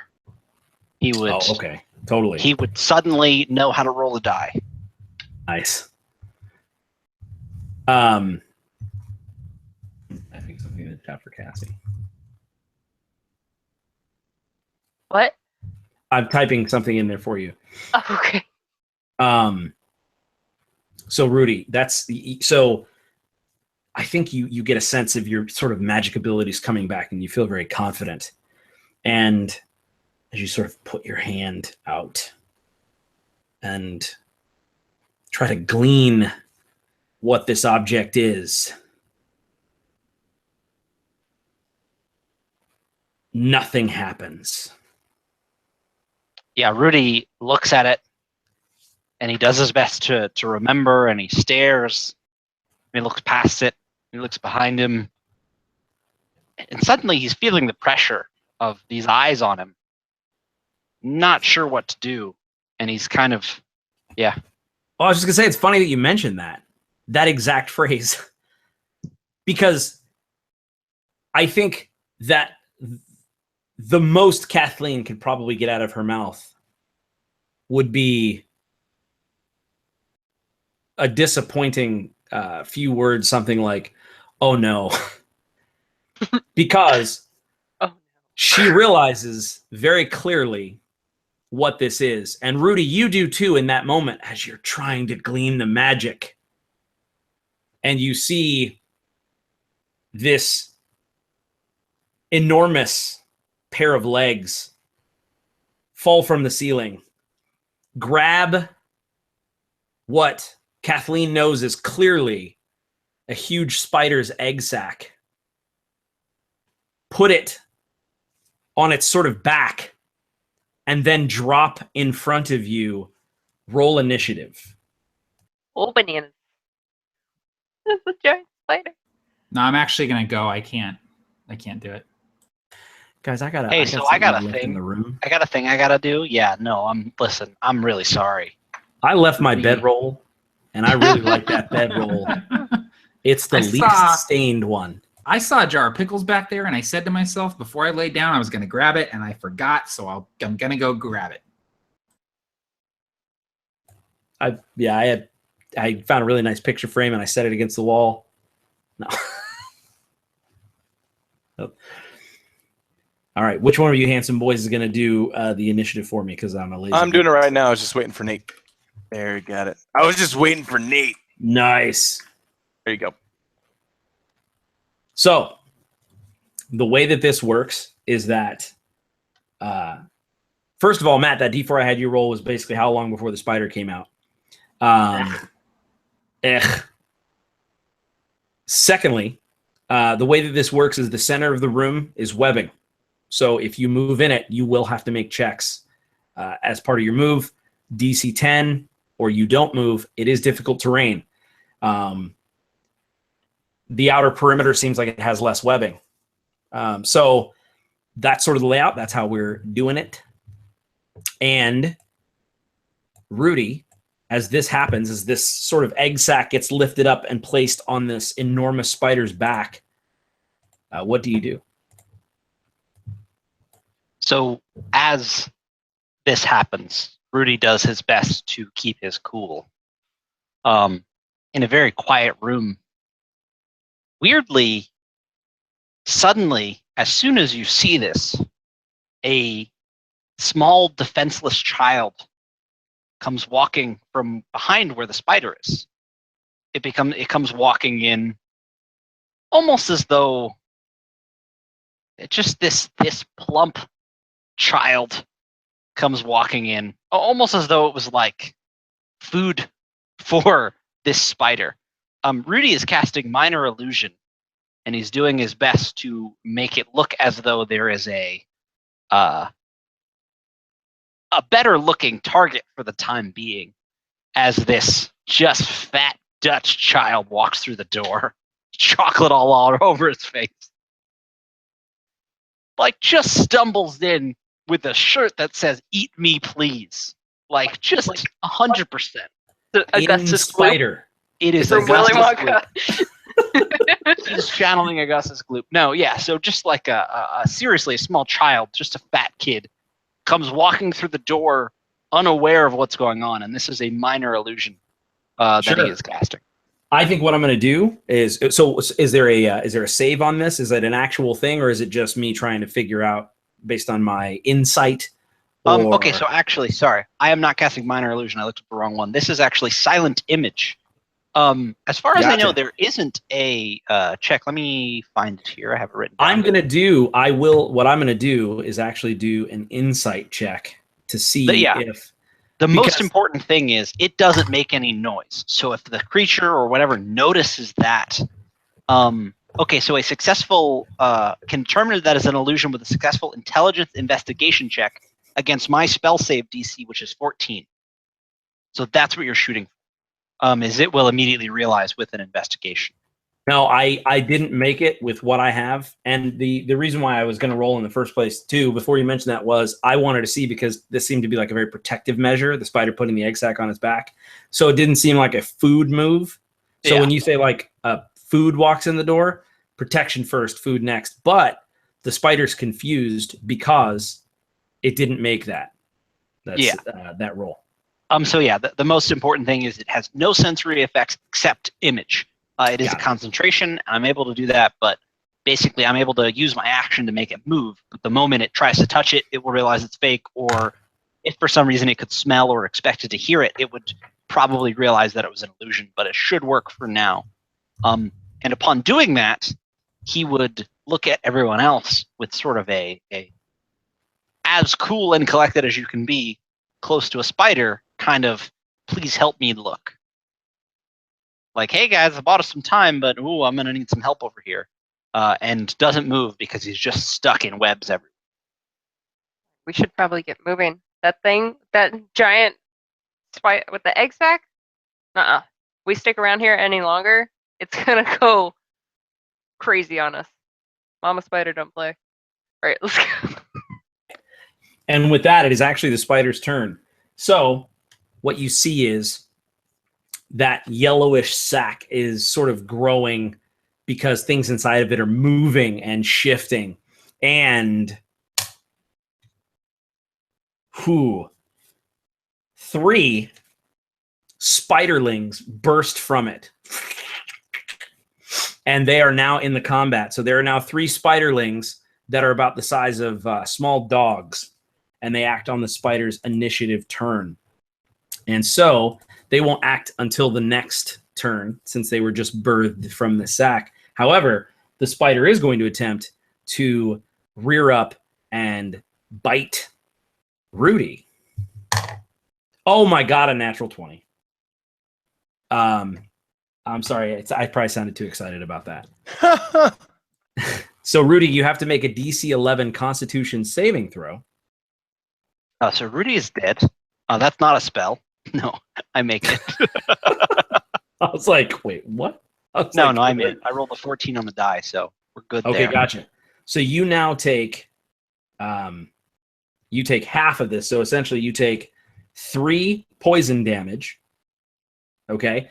And you are not affected by the poison seething and dripping from its venom. So Okay, I was waiting for that. You take 3 and you take 4. 3 I'm and. like, no. But in addition to that poison damage, you take 4 piercing damage. So 3 poison, 4 piercing. So 7 Correct. damage. Yeah, 7 total. And the poison itself, that kind of damage, the only reason why it would matter is because if you do miss your save, stuff happens. That's why it's separate damage. So, yes. So that's 7 total. Awesome. All He's right. an old man. Keep that in mind. I understand. Listen, you guys wandered into the spider nest. So the spiderlings themselves go towards the 3 nearest people. And so while they can't necessarily act, just assume that they are geared toward that direction as far as where they spawned. It would sort of be in like in front of the spider situation. And Ephraim, what are you going to do? So as the spiderlings sort of drop to the ground and sort of skitter towards the nearest people, one of them sort of charges towards Ephraim, and he sort of stumbles backwards and reaches over, and he's drawing out his sword on his left side with his right hand. He's going for the sword, and he sort of holds up his left hand sort of defensively to try and stop the spider from lunging at him. And when he does so, a tiny little spark pops in front of his hand, like poof, like a little like firecracker just kind of goes off right in front of his hand. And he sort of like looks strangely at his hand and just sort of makes a mental note to like, I got to figure that out later. And he draws out his sword, and he's going to sort of stab at this spiderling with his short sword. Go for it. That is a 20 to hit, not natural, That hits. and 5 piercing damage with the short sword. The spider explodes. Gross. So yeah, and it's that same yellow sort of ichor is like oozing and is now on your weapon. Yeah, it sort of pops and some of it splatters on me, and I sort of like take the blade out and flick the ichor on the ground off the blade as best as I can. Excellent. And so you see this occurring, Diggs. You see Ephraim sort of like stabbing at this one. What's your play here? You see the lumberjack's axe kind of glisten in the faint lamplight in his hand. Diggs is going to run up and attempt to break the lantern on the spider to try to ignite the entire creature inside this small, compact area. What could possibly go wrong? Love that. I am open to suggestions as to how you want to play that out. However you want, man. I got no So idea. I'm thinking just a basic unarmed attack would probably work. So if you want to give me an attack roll, unless you want to, okay, now just go with me here. Would Diggs possibly like grab the handle of the lantern with his axe and sort of and swing the axe into the spider with the lantern on it? Because if you want to do that, you can use a regular attack roll. It could go. No, I probably not. He probably wouldn't. I think he'd probably want to keep the axe in his hand, and Gotcha. just because I feel like I like to imagine that as kind of like his lifeline. He wouldn't want to risk it. I don't know. Maybe. Sure. No. Even if you have a moment's hesitation, I don't want to like. Oh, I no, think no worries. do your original like. So what we'll do is you just add your. I guess I'll let you add your strength mod and proficiency bonus to whatever it is you roll. Well, I am using the inspiration that I earned earlier. Okay. So I can roll that again. All right, that's much better than the 5. So that's 19, 24 total. That hits. Man, geez. You guys are rolling like crazy. At first I thought I was going to be like hey, this is gonna be a dangerous See, night. You guys are I started as soon as the spider showed up. I started, but every other check I've been like, yeah, 3, 4, 6. Yeah. I'm like, I don't know what was going on. I need to get some of those back. So the way that we'll do it is I would think that a lantern would do at least a D4 fire damage. So I'll do like, if you want to roll 2D4. I like how you said at least the lowest possible value. At the very least. At the very lowest. No, yeah, for sure. I'm cool with a Well, I D4. was gonna say 2D4. The first D4 will be fire damage. The second D4 will just be the strike in the glass. Then that's a total of a 6. Perfect. That's about right. That's about where I would think it would be. So I'm trying to think about how the rest of this would go up. And okay, so I think that part of the spider would actually catch on fire, like you're saying. So a very small portion of it that was especially slick from where it put the web sack up there, sort of, and it's not blazing, but there's definitely fire on the spider. Okay, perfect. So from there, Garrick, what's happening, man? What's going through your little mind?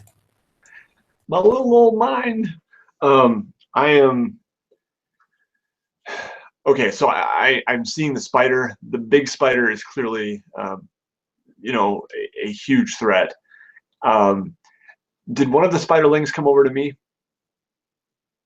Okay, then that would be the more immediate threat. And I imagine I would just kind of be panicky. I would back up a little bit, and I would just bring down my staff on this thing, trying to squish it basically. And I rolled a 10 to hit. 10 does not hit. Okay, so yeah, I imagine this thing just scurries away, and I just hit the web. Yes. And so as you do this with your staff, as you said, I think it's just very, very quick. And now, especially as it's rearing up from the attack from Diggs, I think it's especially defensive. And so, Cassie, what is Kathleen thinking as this piece of nature is rearing up to kill them? So there's 2 spiderlings now, right? So right now, and wait, Nate, you were attacking the large spider or the spider? No, I was attacking spiderling. Spider. Okay, I apologize. Let me double check something. No, you still didn't hit. I apologize. There are 2 left, Cassie. Okay, 2 left, and then we got the giant one. Yes. Let's see. Oh gosh. So seeing one of the spiderlings, seeing that the mom is kind of preoccupied, she just shouts, "Hey, go for the legs, go for the joints. Once you take those out, that thing's not going to be moving." And she turns instead to the one spiderling that's more or less nearby her, and all she has is a dagger. Last thing she wants to do is go lunging towards the ground to try and get it. So she just wants to go up, follow it, just stomp on it. Just like, no. Just wants to get rid of that thing. All right. So I'll let you go ahead and do, it's kind of similar to Barker, like an unarmed strike. Okay. An unarmed strike, and then you'll be proficient in it. So basically you just roll a d20 plus your proficiency bonus. Okay. All right, 17. That does hit. Yep. Oh, and strength. Right? Well, so the damage would No, probably be a right. d6. Oh, plus okay. your Sorry, that strength. was my bad. I told her strength. I lied to Yeah. her. All right, 17 though. D6. So the Thanks. spiderling squashed. Yep. Just And to give you guys an idea, the spiderlings are essentially minions. They have 1 hit point. Oh, okay. Yep. So as she just stomps on this thing, she closes her eyes for a moment, knowing she really doesn't want to look down and see the mess that's there. And she just lifts her foot and just kind of scrapes it on the webbing, just kind of, and then observing what the others are doing.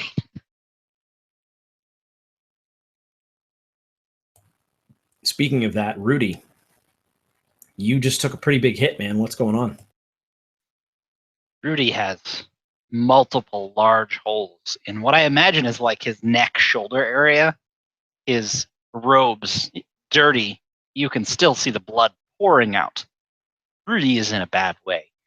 And he does his best to turn and not be closest to the spider. Little Dutch kid still wandering in, lollipop in hand. So I'm just gonna move. I'm gonna try to get away, kind of behind everyone. So I'm looking for a strength check over 10, right? That's correct. Yeah, if you want to move through the center, if you want to try to move around the periphery, but I guess you're in the center. So yeah, I'll make you move. I'm in, but you in it, dog. I rolled a natural 19 for my strength check with no modifier. I don't have one. That is to say, so Rudy just sort of staff and all, he kind of puts his staff and maybe finds purchase in one of the stones on the ground and pulls his feet out of these webs, and he just gets behind everyone, basically. He does his best to hide. He's bleeding everywhere, and he's just doing his best to stay alive. In many instances, Rudy weirdly seems to be wondering if, this is how he dies, or this is his time. None of those thoughts even come to him. A large spider, in his mind, is not in the cards. And he does his best to, like I said, he's running behind everyone and hiding, knowing that he is dangerously close to dying in this Uldane spider's nest. Yeah, and you have successfully cheated death, at least for the moment. It's miraculous. Maybe that was Randolph who was doing that strength check there. Not sure. But the spider immediately jumps and adheres to the ceiling. Just and basically blasts this acrid yellowish tinted web right at Diggs. So this big web comes out of its is it the carapace? Web The spinneret. Spinneret. The web web hole. Web hole. Hi, that comes right out of the web hole. So Diggs, I rolled an 18. I get a +5 modifier on that. You hit. All right. So the way that this works is you are restrained by this webbing. Okay. So as I'm an blasted act, back against the wall type of thing. you can skin it like that. It's essentially, yeah, we can do that. Or basically, since it's on the ceiling, maybe blast it down against the floor probably makes more sense. Cool. Yeah, that sounds good. So the way you do it is you, on your turn, you can use an action to make a DC 12 strength check, or you can destroy it if you can hit it. Cool. Awesome.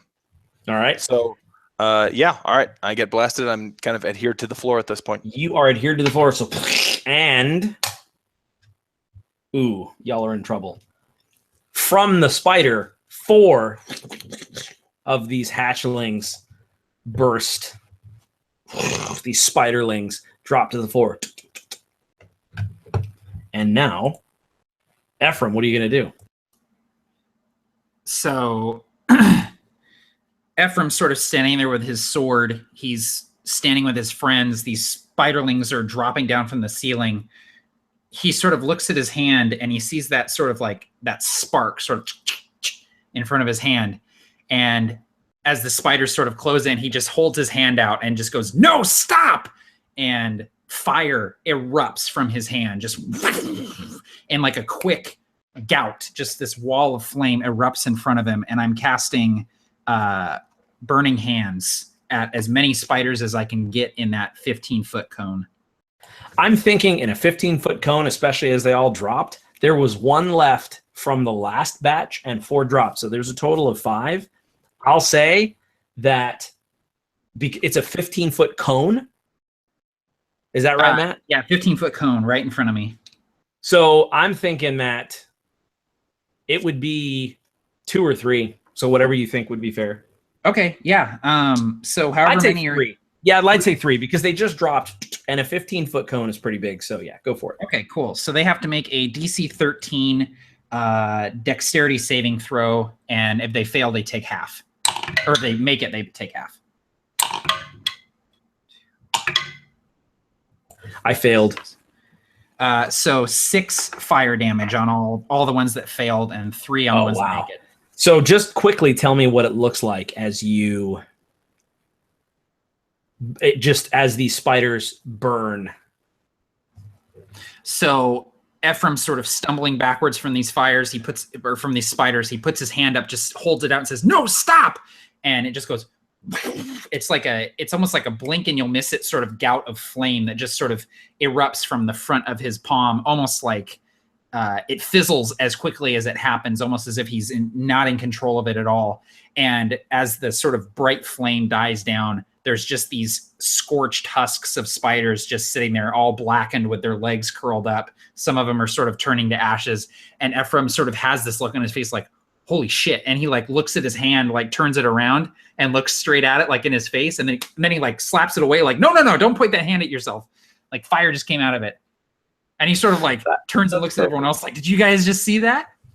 I did it. Oh God, I love that. Oh man. So as you're kind of in awe, are you going to like step back, step forward? Are you going to stay where you're at? I'm sort of staying where I'm at, sort of holding my ground. I sort of feel invincible right now after torching 3 of these things. Yes, you do. And Diggs, the spider webbing is thick. It's moist, but it's sticky and it's wrapped around you. I imagine I can, with my axe still in my hand, I can move just very, very subtle, small movements. But every movement I get maybe 1 thread of web, and then another, and then another. And then the more I flail around, the more I get, find purchase with the axe in my hand. So I'm just going to try to attack it to get out of that. That's what I want to happen. Sure. So the armor class is a 10, and it just has 5 hit points. Okay. If it's a 10, actually, no. 6, 7, 8, 9. AC is a 10 total. All right, I got 11, so that works. Yep. And 4. So you're, that last strand on a bag of oranges? Yep, it's the one keeping me down, man. There's that one where it's just like you cut and you sort of cut out, and you're still just barely in there. Almost, just this close. And so that puts us to Garrick.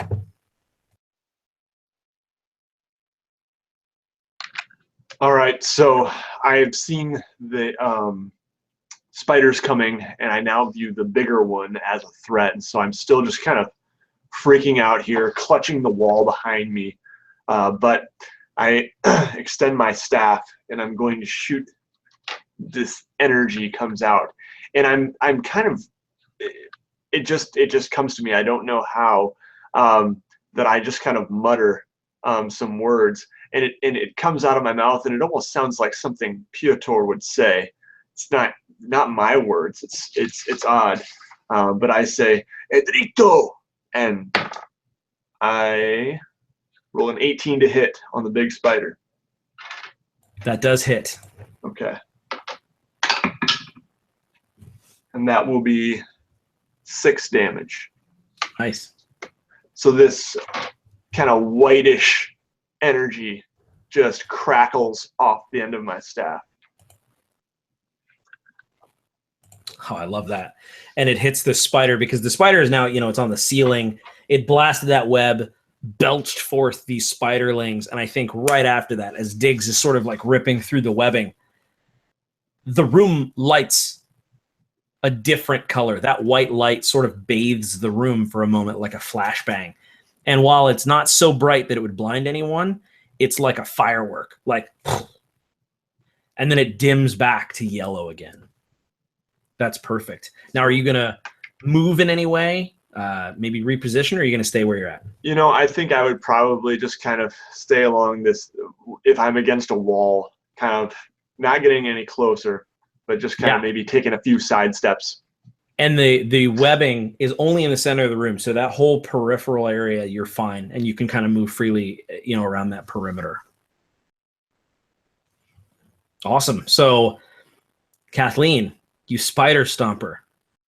What are you going to do? I think she would, seeing the situation that Diggs is in, and also recognizing that he's potentially strongest kind of character. I mean, he has an axe. For goodness sakes, she has a tiny little dagger. She would go over to him as fast as she could to try and swipe some of the webbing out with her dagger. Try and get him loose. Absolutely do that. And in fact, if you're just going to go for the webbing, then we can use the same armor class as the webbing. Essentially, it's got a 10 armor class, and for every 5 hit points you do, I'll let you eliminate 5 feet of webbing. I dropped my dice. Yeah. Hey, I know a guy, Chris Wilhelm. I'm using my inspiration because I got a 2. Oh, that web. 18. Okay. Much better, because if you would have kept that 2, I would have made you probably lose your sword on No. it. To the webbing. Oh, God. All right, so how much damage do you do? And that'll kind of dictate, like I said, for every 5 points of damage you do, I'll let you destroy 5 feet of webbing. And I did 4. So should I use a D6? Right? Oh, Yeah. Forget Well, the whatever dagger. your, yeah. dagger. Daggers are D4. Yeah. Oh, 4. What? A plus. 2. Oh, wait. Wouldn't it be 4? Oh, sorry. Yeah, 2. So 2 total. Now, this is the web that you're trying to cut Diggs out of, yes? Yeah. Perfect. So that final strand snaps, and I imagine that with him pressing against it, he sort of just kind of bursts out of it with no problems.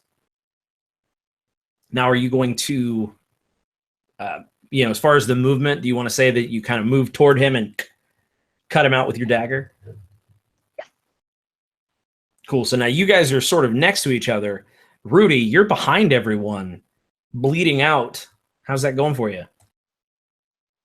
It's going pretty good. I got a little, I found myself a little table. There's a cafe over here. I don't know. I think we missed that. I got a little espresso, The Spider not Butt, going good. Spider Butt Cafe. Spider Butt Cafe. Can I get a Um, venti spider butt? Venti spider butt. So this large spider's on the ceiling. I don't have a ranged weapon. If I wanted to attack something, is there a spider close enough to me to mash? One of these spiderlings maybe mash with my staff? Certainly. Yeah, definitely. Because if there's a spiderling around, Rudy would sort of watch it like a spear fisherman and then try to mash it real quick. Absolutely. I think Let's see it's how great. well he does that. You're going for an AC of 12, and any damage destroys it. Got a 12. So a 12, and I'm going to roll the damage, even though at 1, there's no 0 on this die. He friggin' murders this thing. He kills it 10 times over, literally. He smashes it, and just green just explodes out, and he's so happy about it. And then he begins to get a little more faint because he's losing blood quickly. Take 10 points of acid damage for overkill. No, I'm kidding. I was like, Rudy's I'm dead, kidding, I'm guys. kidding. Rudy's died, and his Rudy's clothes all burned negative- off. He's negative 10, 3.5 dead. No. So it really does, though, explodes with a vigor that shouldn't come from a staff. And perhaps there was a bit of arcane punch behind that strike. Yeah. Oh, yeah. Perhaps. Now, are you sort of still staying on the outskirts, the periphery there? Yeah, just if there is a way that he can get further away from the spider, which being on the ceiling, I imagine that he's just kind of where he is. He's staying like behind the large stature of Diggs. I was going to say, it depends kind of his on plan. what kind of protection you're looking for. If you want to skulk around the periphery and try to get near Garrick, who seems to be doing pretty well, or Diggs, who's still on the floor, but now Kathleen is there, would definitely create more objects to be behind because it's Kathleen and Diggs. So Yeah, if you I kind of would want to be- skulk, Yeah, I imagine I'm near-ish to them, like close-ish to them, and I would be skulking behind, basically waiting for the moment for Diggs to stand up so that I could hide behind him from I the totally fang understand. spider. And the spider itself is now sort of looking around, and from the ceiling, it is going to launch, and it's going to use. Okay, so only one spiderling, but that spiderling is now in the fray, and I think from the ceiling, I'm going to try to recharge. It's the webbing. The web attack is a recharge 5 or 6. Let's see. Yay, a 6. All right. So, Kathleen, you're the closest. So what's going to happen is the webbing works is that I attack you, and then if I hit, oh no. Does an 8 hit you? The armor class, right? Yes, your AC. Okay, so the webbing blasts towards the ground, and probably, James, is right in front of Rudy. Like, as you're kind of skulking and you smash this spider, it just, and you just narrowly miss it. The spider will move to the opposite side of the room. So whereas above Kathleen and Diggs and all this, it's going to use its full movement to get to the sort of other side of the corner there. And from here, Diggs, what you doing, baby? Diggs is the momentum is pulling him upwards with the axe in his hand, and he is going to get his vengeance on the spider and just swing the axe with both hands in an attempt to just hit it as hard as he can. Perfect. So you'll probably have to use your full move. I mean, your total move to get there, yeah. And then, go for it, man. If you're going for the big spider, you're looking for an armor class, 14. Okay, I've just been rolling garbage this whole time. So 12. So it just right off its carapace. Yeah, dude. In fact, perhaps it sticks in there for a second. Like you just hit it on one of the hardest edges. That sort of, chitinous, or chitinous, or however you say it. It does the thing in Lord of the Rings, the dumb thing where Shelob actually steps on the sword, so Sam can't pick it up, and you're like, "That's dumb," because you're a spider. Sorry. Oh, but it worked, didn't it, Parker? No. It did. So Diggs is now near that spider, though, so that, right there. So, Garrick, you're sort of around a few shelves on the other side of the room. What are you going to do? So, is the spider has moved, but is it still within range? For me, I would say it depends. You're doing a melee or are you doing a spell? No, okay, I guess I have 120 feet range on this spell, so yeah, for sure. Okay, Yep. I'm gonna fire another Eldritch Blast at it, and I rolled a 21 to hit. That does hit, you monster. And 7 damage as another just white crackling just comes off and hits it right square in its abdomen. I love it. And it's looking fairly damaged now. Sort of the smoking husk there's noticeable yellow ichor dripping from it, and it's moving a little more slowly. Rudy has a thought to himself in the corner, bleeding out. Something along the lines of, I gotta get me some of that. And from there, so as Rudy's thinking this in his own mind, Kathleen, you just saw this web hit the ground right in front of you. What are you going to do? She jumps back from it, making a disgusted face at it. She watches as the spider seemingly just tries to get away. And seeing it back off, was there one more spiderling? Or I think we got. Actually, there are 2 more spiderlings. Mm-hmm. So instead, she turns to the spiderlings, not too concerned about the adult because it is hurting really bad right now, and tries to stomp one again if it approaches her. So I would say yes. In fact, the spiderlings are closing in. They are getting closer. Absolutely. So yeah, I wanted to just She just wants to kick it away. Actually, we'll do that. All right. Okay. So are you trying to do like literally just like kick it away? Or are you trying to? Just kick it away, and he shuts up. You know, we can just leave now. I mean, that thing's not gonna. The big one's not gonna keep attacking us, right? At least that's what she thinks, seeing the condition that it's in. It's not Sure. worth it. And I'll let you if you want to roll an attack to do just that sort of normal subdual damage where it's not really hurting it, just kicking it away. Just wants to get it out of the way. Totally. Nat 20. Oh wow, yeah, you definitely Nat can 20. kick it away. And not hurt the thing. I know, right? So I was gonna say Punch you can actually tell me where you wanted to end up. That was like Pele kick. That was the big. So Back on the listen, I don't crucifix. want to speak for you, but I would say definitely through the uprights for the 3 points. Okay. Try my best. I'm certainly not trying to be your coach here. So basically, seeing it, she sees the other end of the hall where they're trying to go, and basically she starts just walking towards it, kind of watching the adult out of the corner of her eye, and seeing some of the little spiderlings just in the way. She just kind of heartlessly just kicks one away, and it just goes across into a corner behind them. And it hits the wall, but isn't harmed. It sort of it skitters, like you can tell that it's definitely frightened, but it skitters away.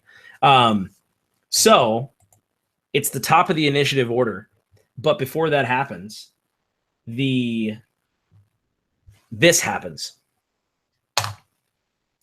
4 more spiders fall. However, these spiders are larger, as it appears as though they are gestating inside of the larger spider.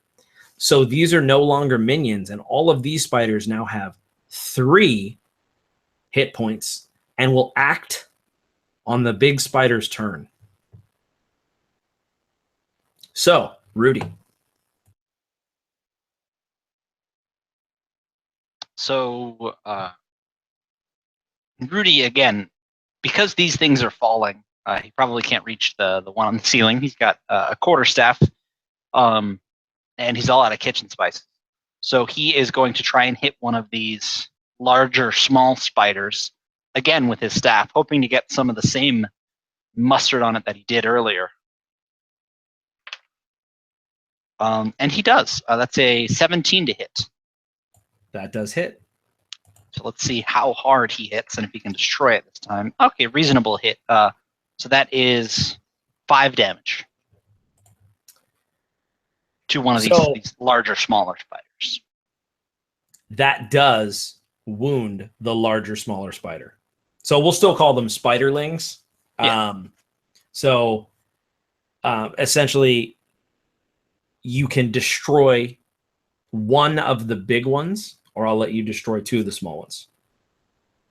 So he would be definitely going for one of the larger ones, probably forgetting that the smaller ones were there.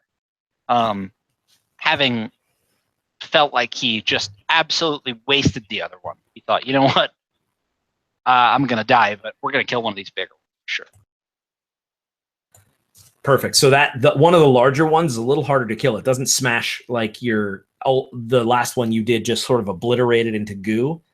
This is a husk that is just dead, but it's a little more substantial. Yeah, but I imagine one it's of like the 4. a smash like before, and it's alive. And he like just a couple like good. Yes. Like it's just that part in the movie where he's just like, and then it dies, and he just keeps going with the staff. Just the bottom of it, the bottom is just getting covered in bits of legs and green goo, and he's just mashing it. And then he kind of looks up, breathing heavy, like still just bleeding everywhere. Dude, yeah, and that looks especially grisly against your white staff. So that's perfect. So now it is the spider's turn. So the large spider is going to try a recharge on its web. No dice. It's going to bite Diggs. So the large spider, the axe is right there. Oh, I think I'm going to do it, folks. modified 19. You definitely hit. Okay. So I do 6 regular damage, and then you need to make a DC 11 Constitution saving throw. I make the saving throw. Okay. So you take 2 damage and are not poisoned. Okay. But it looks like it's a deep gash. I imagine like it's right into his arm. That's just now scabbing over from the storm the day before, and but now it's just got this spider just biting into his flesh. Dude, that's exactly what I was thinking. Just that like digs oak tree of an arm, just getting. It was his forearm or his neck. So no, absolutely. So one of the spiderlings. So we are left with 3 large ones that can act at this point. One of the spiderlings is going to lunge at Ephraim, and so Ephraim, it's going to be a bite. Does 17 hit you? Yeah, 17 hits. All right. You take 1 piercing damage, and you have to succeed on a DC 9 con save. Okay. I get the con save. Okay, no damage. So just the 1 piercing? Just the 1 piercing damage, yep. Okay, got it. All right. And then, so there were 4. Rudy killed 1, so there are 2 more that can act. One of them is going to attack. No, I'll say that one of the ones that you kicked, since you got a crit, since you rolled a 20, Cassie, I'll let you say you kicked one of the big ones away to make it less of a threat. And then the final one is going to skitter over and take a chunk out of our Miller boy over here. How big is? They are large. I would say the biggest one is like horse-sized, and then the spiderlings were like small cat size, like you're crushing, and then the ones that you're hurting now are like medium dog size. Okay. And that totally misses, Nate. I didn't even come close to hitting you on that one. So that means that it is Ephraim's turn. So Ephraim's sort of sitting there like shaking his hand, trying to get fire to expel from it again, and he sort of gives up, realizing that it's not going to work again. And he looks up and he sees Mama Spider up on the ceiling. How high up is the ceiling from where I am? So it's about, I would say, it varies depending on the stonework, but it's about 1.5 stories. So Okay. 15, 30 feet. Okay. I just need to know because it's important for the range of my daggers. Sure. I would say 20 what are feet you- without disadvantage. So 20 feet without disadvantage. I would and say 60 with. you'd probably have to go 60 Okay. unless you want to climb a little bit. That's what I was thinking is I actually want to get up high. So I think I'll use my turn to move. So I'll do my strength check here. Failed my strength check. So I guess I'm not moving. All right. So, you may not move, but you can throw the daggers at disadvantage if you're stuck. Yeah. I'll throw one of the daggers at disadvantage here. I've got Rock 2. Perfect. So for Big Spider, you're looking for AC of 14. Okay, I just rolled a 20. Let's do disadvantage. Okay. So you said 14? 14. I got a 15. Awesome. Yes. So with a dagger, that is 6 piercing damage. So I take one of the daggers and I sort of do like a Hail Mary, just kind of like fling it upwards towards the spider, trying to sink it into any part of it that I can hit. So as this whizzes by, digs, and as the ichor and the spiderlings are kind of spewing out everywhere, describe to me what it looks like as you end this thing's life. So I'm kind of looking around and I'm seeing all of these spiderlings, and I see my friends sort of struggling, and specifically I see Rudy as he's kind of bleeding, and I just sort of like look upwards. I have my short sword in my hand. I just like throw my short sword over to my other hand, draw out one of these daggers. They're not fancy by any means. It's the same dagger that I put in Donovan's throat. And I just fling it upwards. I essentially just hurl it, just let it go out of my arm at full arm's length. And it goes up and it sinks into one of these things' eyes, and yellow ichor just drips from it as it screeches, and it like plummets from the roof, falling down to the floor. And as it does so, it sort of crumbles, and the egg sac, is now almost empty. Some spiderlings skitter out and sort of scatter. And as this thing falls, there's a sickening crunch. And Diggs is dead. No, I'm kidding. There's a sickening crunch. There's a sickening crunch. Diggs is under the spider. You see his broken leg. Oh, good. Oh, good. He's bench pressing it. And so the spider is squishing Diggs with his foot, and the spider's like, how does it feel? How does it feel? How does it feel? In any event, the thing, it hits the floor so hard that it makes an audible crack, and we are now out of initiative order. And with that, the child that has been more or less running around the other side of the room near the other door runs out of the door and fades away as Rudy sort of falls down on one hand in the webs, kind of, on more or less all fours, kind of catching his breath as his blood continues to drip from his wounds. Ephraim is sort of sitting there breathing heavy, covered in this yellow ichor, and he goes, did anyone else see like a kid with like chocolate on his face running around while we were fighting? What the hell was that? Diggs is just pulling web off of his body and kind of nurturing his just bloody arm.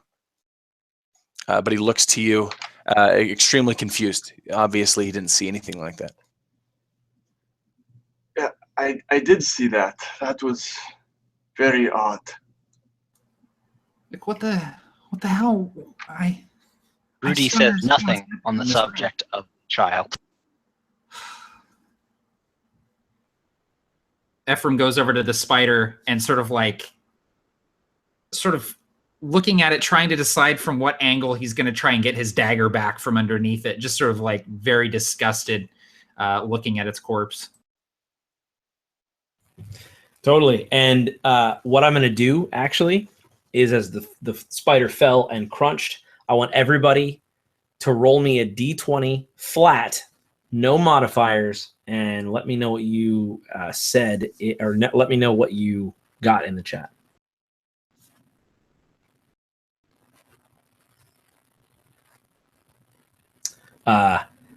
Barker and James, roll me a tie roll off.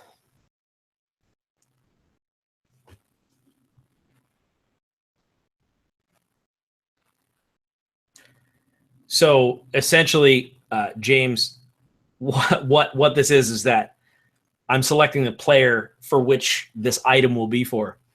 So I'll work with you, but basically when the spider crunched and fell, some sort of a usable piece of the carapace or something like that is now going to be, and we can talk about what you want it to be, whether you want it to be a wand or something. Just like that WoW roll, James rolling greed. So we'll decide what that is in between sessions, but basically you kind of notice it and you'll take this piece and it can be something for you. Awesome. Cool. That's dope. I almost had you, James. Oh, I almost had an undead spider carapace mount. But now you're gonna get a wand or something. I'm gonna get some spider jerky that just gives me 1d4 health. Oh, yeah, we're gonna be tiny people, and we're just gonna eat massive Oreos with the spider. No, dude, listen. I meant to tell you, as your game master, can you real quick just go out and get me 8 of these red banners? I'll wait here. No.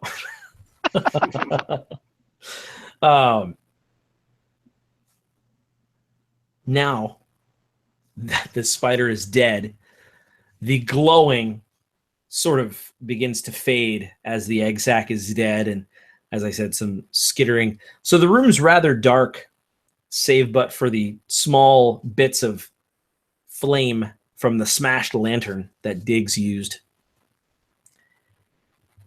And you can see there is a door covered in webbing that looks to be the exit.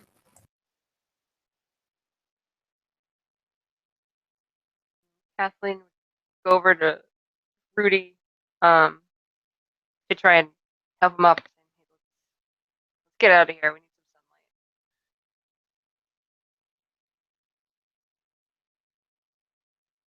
And with that, Rudy would begin, leaning on a staff and trying to stand up, pulling webs from just all over. Still bloody, but alive and happy to be such. And he says, "Sounds good to me," and begins to sort of just wait for everyone else. Again, just ready to follow someone and very ready for whatever creaking tree has to hold for him. Ephraim, sort of true to his name, sidles up to Rudy and says, "Hey, did you see what I did with the fire? It came out of my hand. Did you see that?" I did. Can you do that? Can you? Oh. No, I've never been one for the spells that do very much in combat. I never had access, but before and during the war, it was danger. It was very good, is what I'm trying to say. Thanks. You might have saved my life, and I know there's not much of it to save, but I mean that sincerely.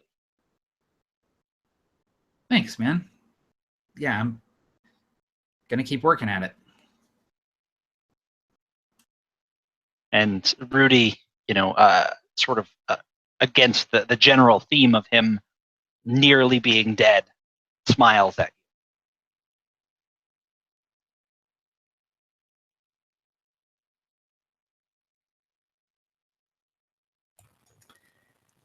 And if you and again, we can go over this like in between the game. There's probably some stuff you can find in this room that would be just standard. If you want to replace your bed rolls or find any gear in here, there's probably some basic stuff.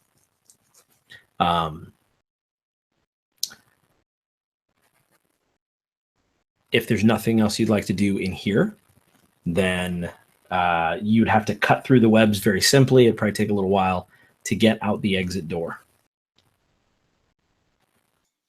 I think looking somewhat in pain and somewhat defeated, but very still focused, that's exactly what Jeremiah Diggs would be doing.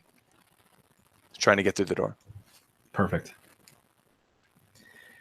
The door opens easily, and you see that the surrounding area is a little more forgiving and has a little more shrubbery and it's starting to have greenery and trees, and it sort of opens up.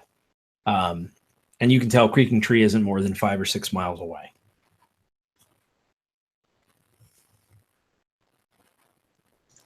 And it might even be, does it look like we're going to get there at dark now because of the time we've spent? There's a good chance. And at this point, Ephraim, you would know that it's probably best to make it to that halfway point where from at least the area you would know, you could probably recognize the mountain lines and some of the, things like that. It'd probably be best to try to get to the Splintered Root Tavern before nightfall because of some of the things that happen in Creaking Tree at night.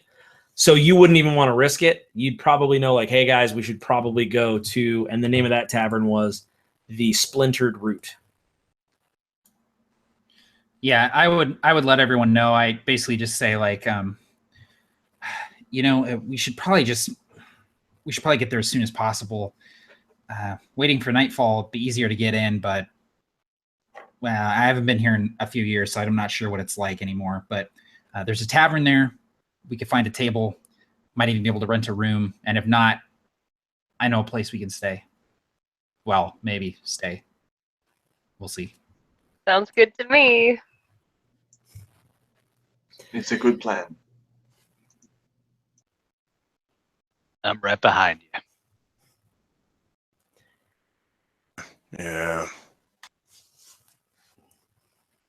And Kathleen, for a moment, you think of your sister.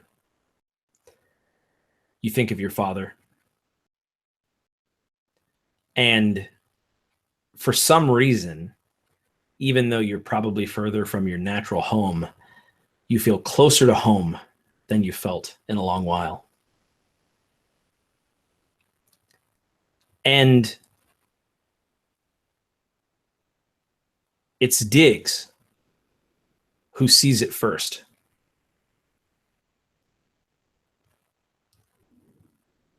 The arrow that passes through Kathleen's head.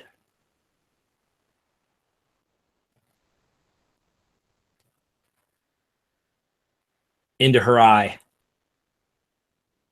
as she drops to the ground. And from the tree line, you see a horned mask. From afar, it looks almost demonic. You see another notched bow. And as the second bounty hunter arrow flies and races toward the back of Ephraim's head, that is where we're going to end it tonight.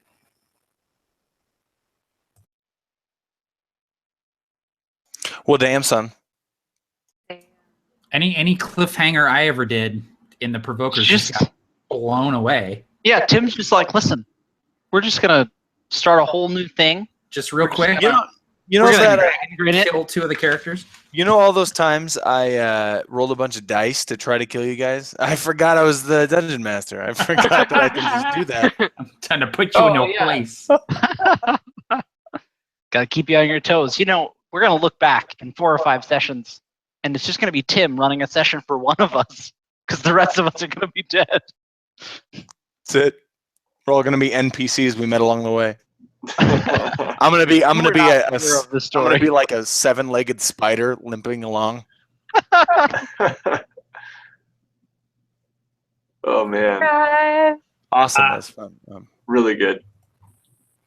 I just wanted to say that because of the new business, I'm not sure as to what the schedule's going to be like.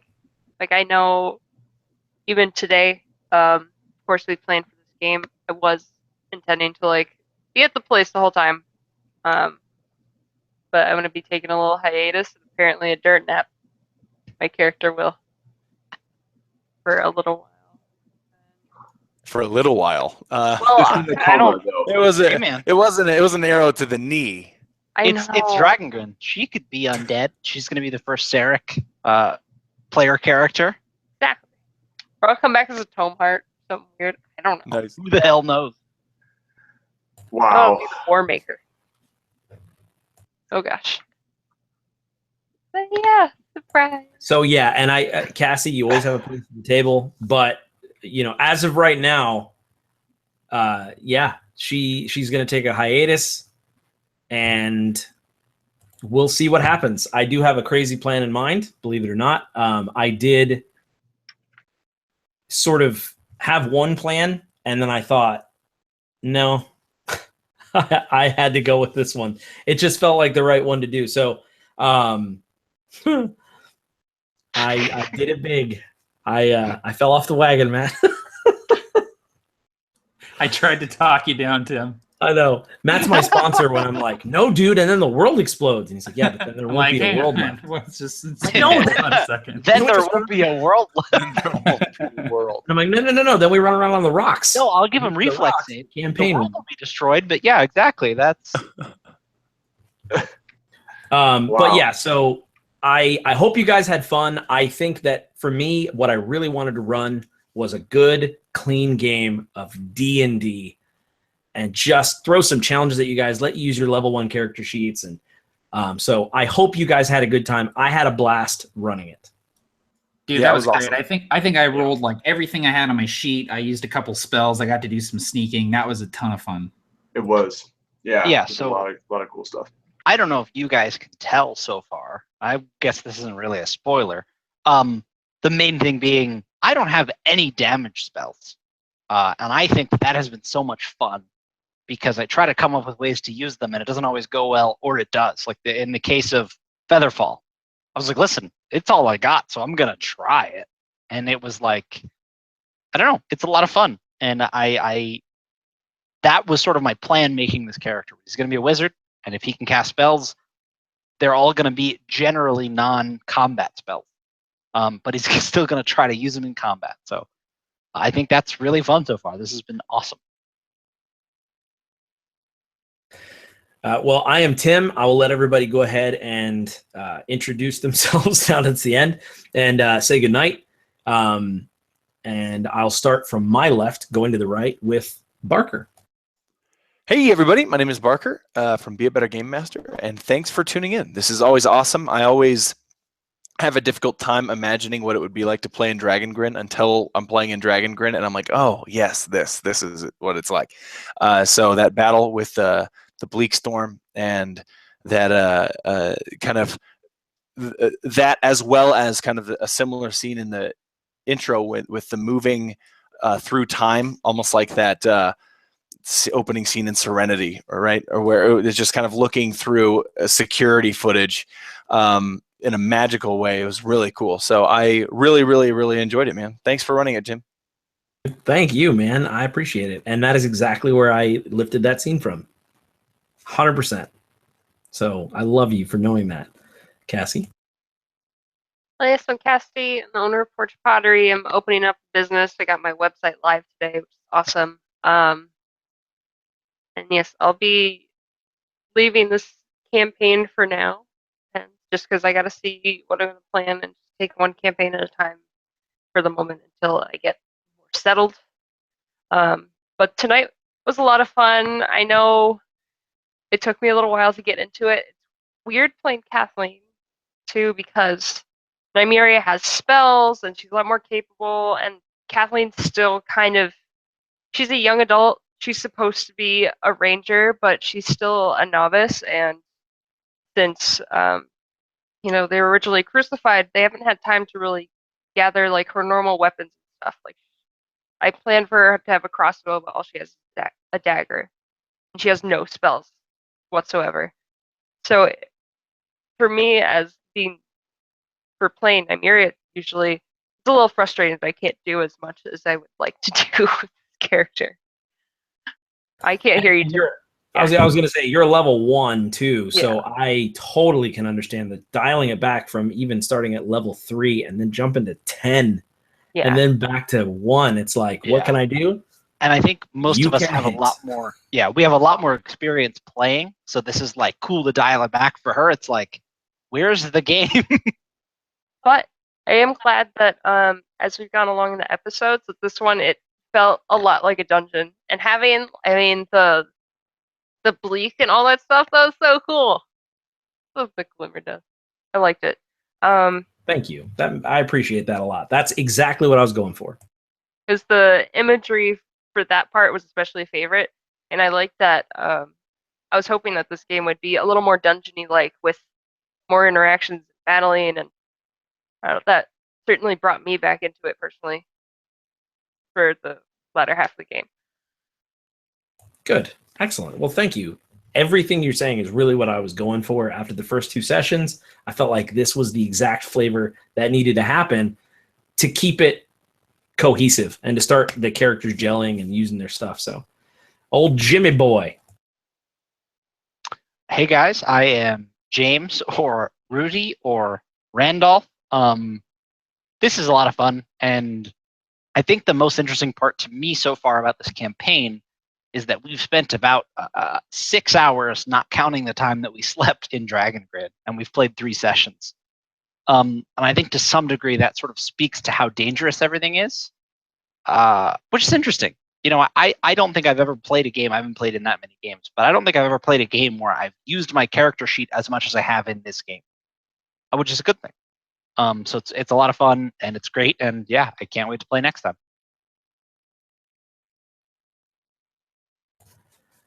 I appreciate that, man, and that's what I was going for. I am a broken record now, but Matt. Hey everyone, I'm Matt. I run the channel A Fistful of Dice, and I work with some of these guys over at Absolute Tabletop. And I have been playing the Arcane touched rogue Ephraim Seidler. He's a great character. I feel like this session I'm finally getting a feel for his personality and sort of his whole deal. So that's really exciting. And I had a great time, man. Like the others have been saying, like it was just a really good, like super solid session of D&D. I love the non-combat encounter at the beginning with the Bleak storm, and it's been great. I love it. Can't wait to see where it goes next. Awesome, man. I appreciate it. And I hope it's not inside a spider's web hole. I can't. What else can I do? It's all from the Bleak. You can't blame me. Nate. Yeah, my name is Nate, and I run the YouTube channel WASD20, and I had a great time. This is awesome. I love getting more into my spells this session, and yeah, that's just been really cool. As I kind of, I've had spells, but I wanted to develop them naturally and not rush it like, hey, I'm a warlock, I do spells. But this was a session where I'm starting to like, okay, this is starting to feel more natural for Garrick, so I'm enjoying that. And yeah, just love playing with you guys. Cassie, you're really going to be missed, but we totally understand and are super excited for you with Porch Pottery. Thank you. Yeah, and I really loved running this game because these players are amazing. Cassie, you bring a very distinct flavor to every game you play in. The same thing with Celine, and it makes, I think, all the other role players, it gives us a really good sounding board because you're so good at bringing a perspective that sometimes I don't role play. So it creates real interplay between the characters. So you will be missed, but this is, like James said, this is Dragongrin. Who knows? We may see Kathleen again. Maybe she's dead. Maybe that is the most powerful thing that can happen. I don't know. We're gonna see, but this is Dragongrin. Anything can happen. And maybe her sister will pop in instead. That is actually a really cool idea. And just, the idea that, of her dying, and I mean, that would really probably change the entire group's perspective on how important what they're doing is, that mortality after escaping death so many times. But what I do want to say is I'm going to make it live as soon as this is over. I did about an hour and a half prep video prepping for this session earlier today. So if you want to see how I prepped for this session, it's nothing fancy, but a lot of people have asked for that sort of thing. So if it's obviously rife with spoilers, but I'm going to make it live, no thumbnail or anything, right after we end this stream. So if you're interested in kind of seeing what made it to the screen, what didn't, that'll be live. So thank you all for tuning in. I know Cassie's my future sister-in-law, but I can genuinely say that her stuff is very high quality. I wouldn't, the bottom line is I wouldn't plug it on her channel if I really didn't think that. I would just not. But I do think that, and she's very talented. So Porch Pottery, I'll make sure there are links in the description of this video, but check it out. Anyway, until next time, everybody, don't die in Dragongrin, and may your dice roll high.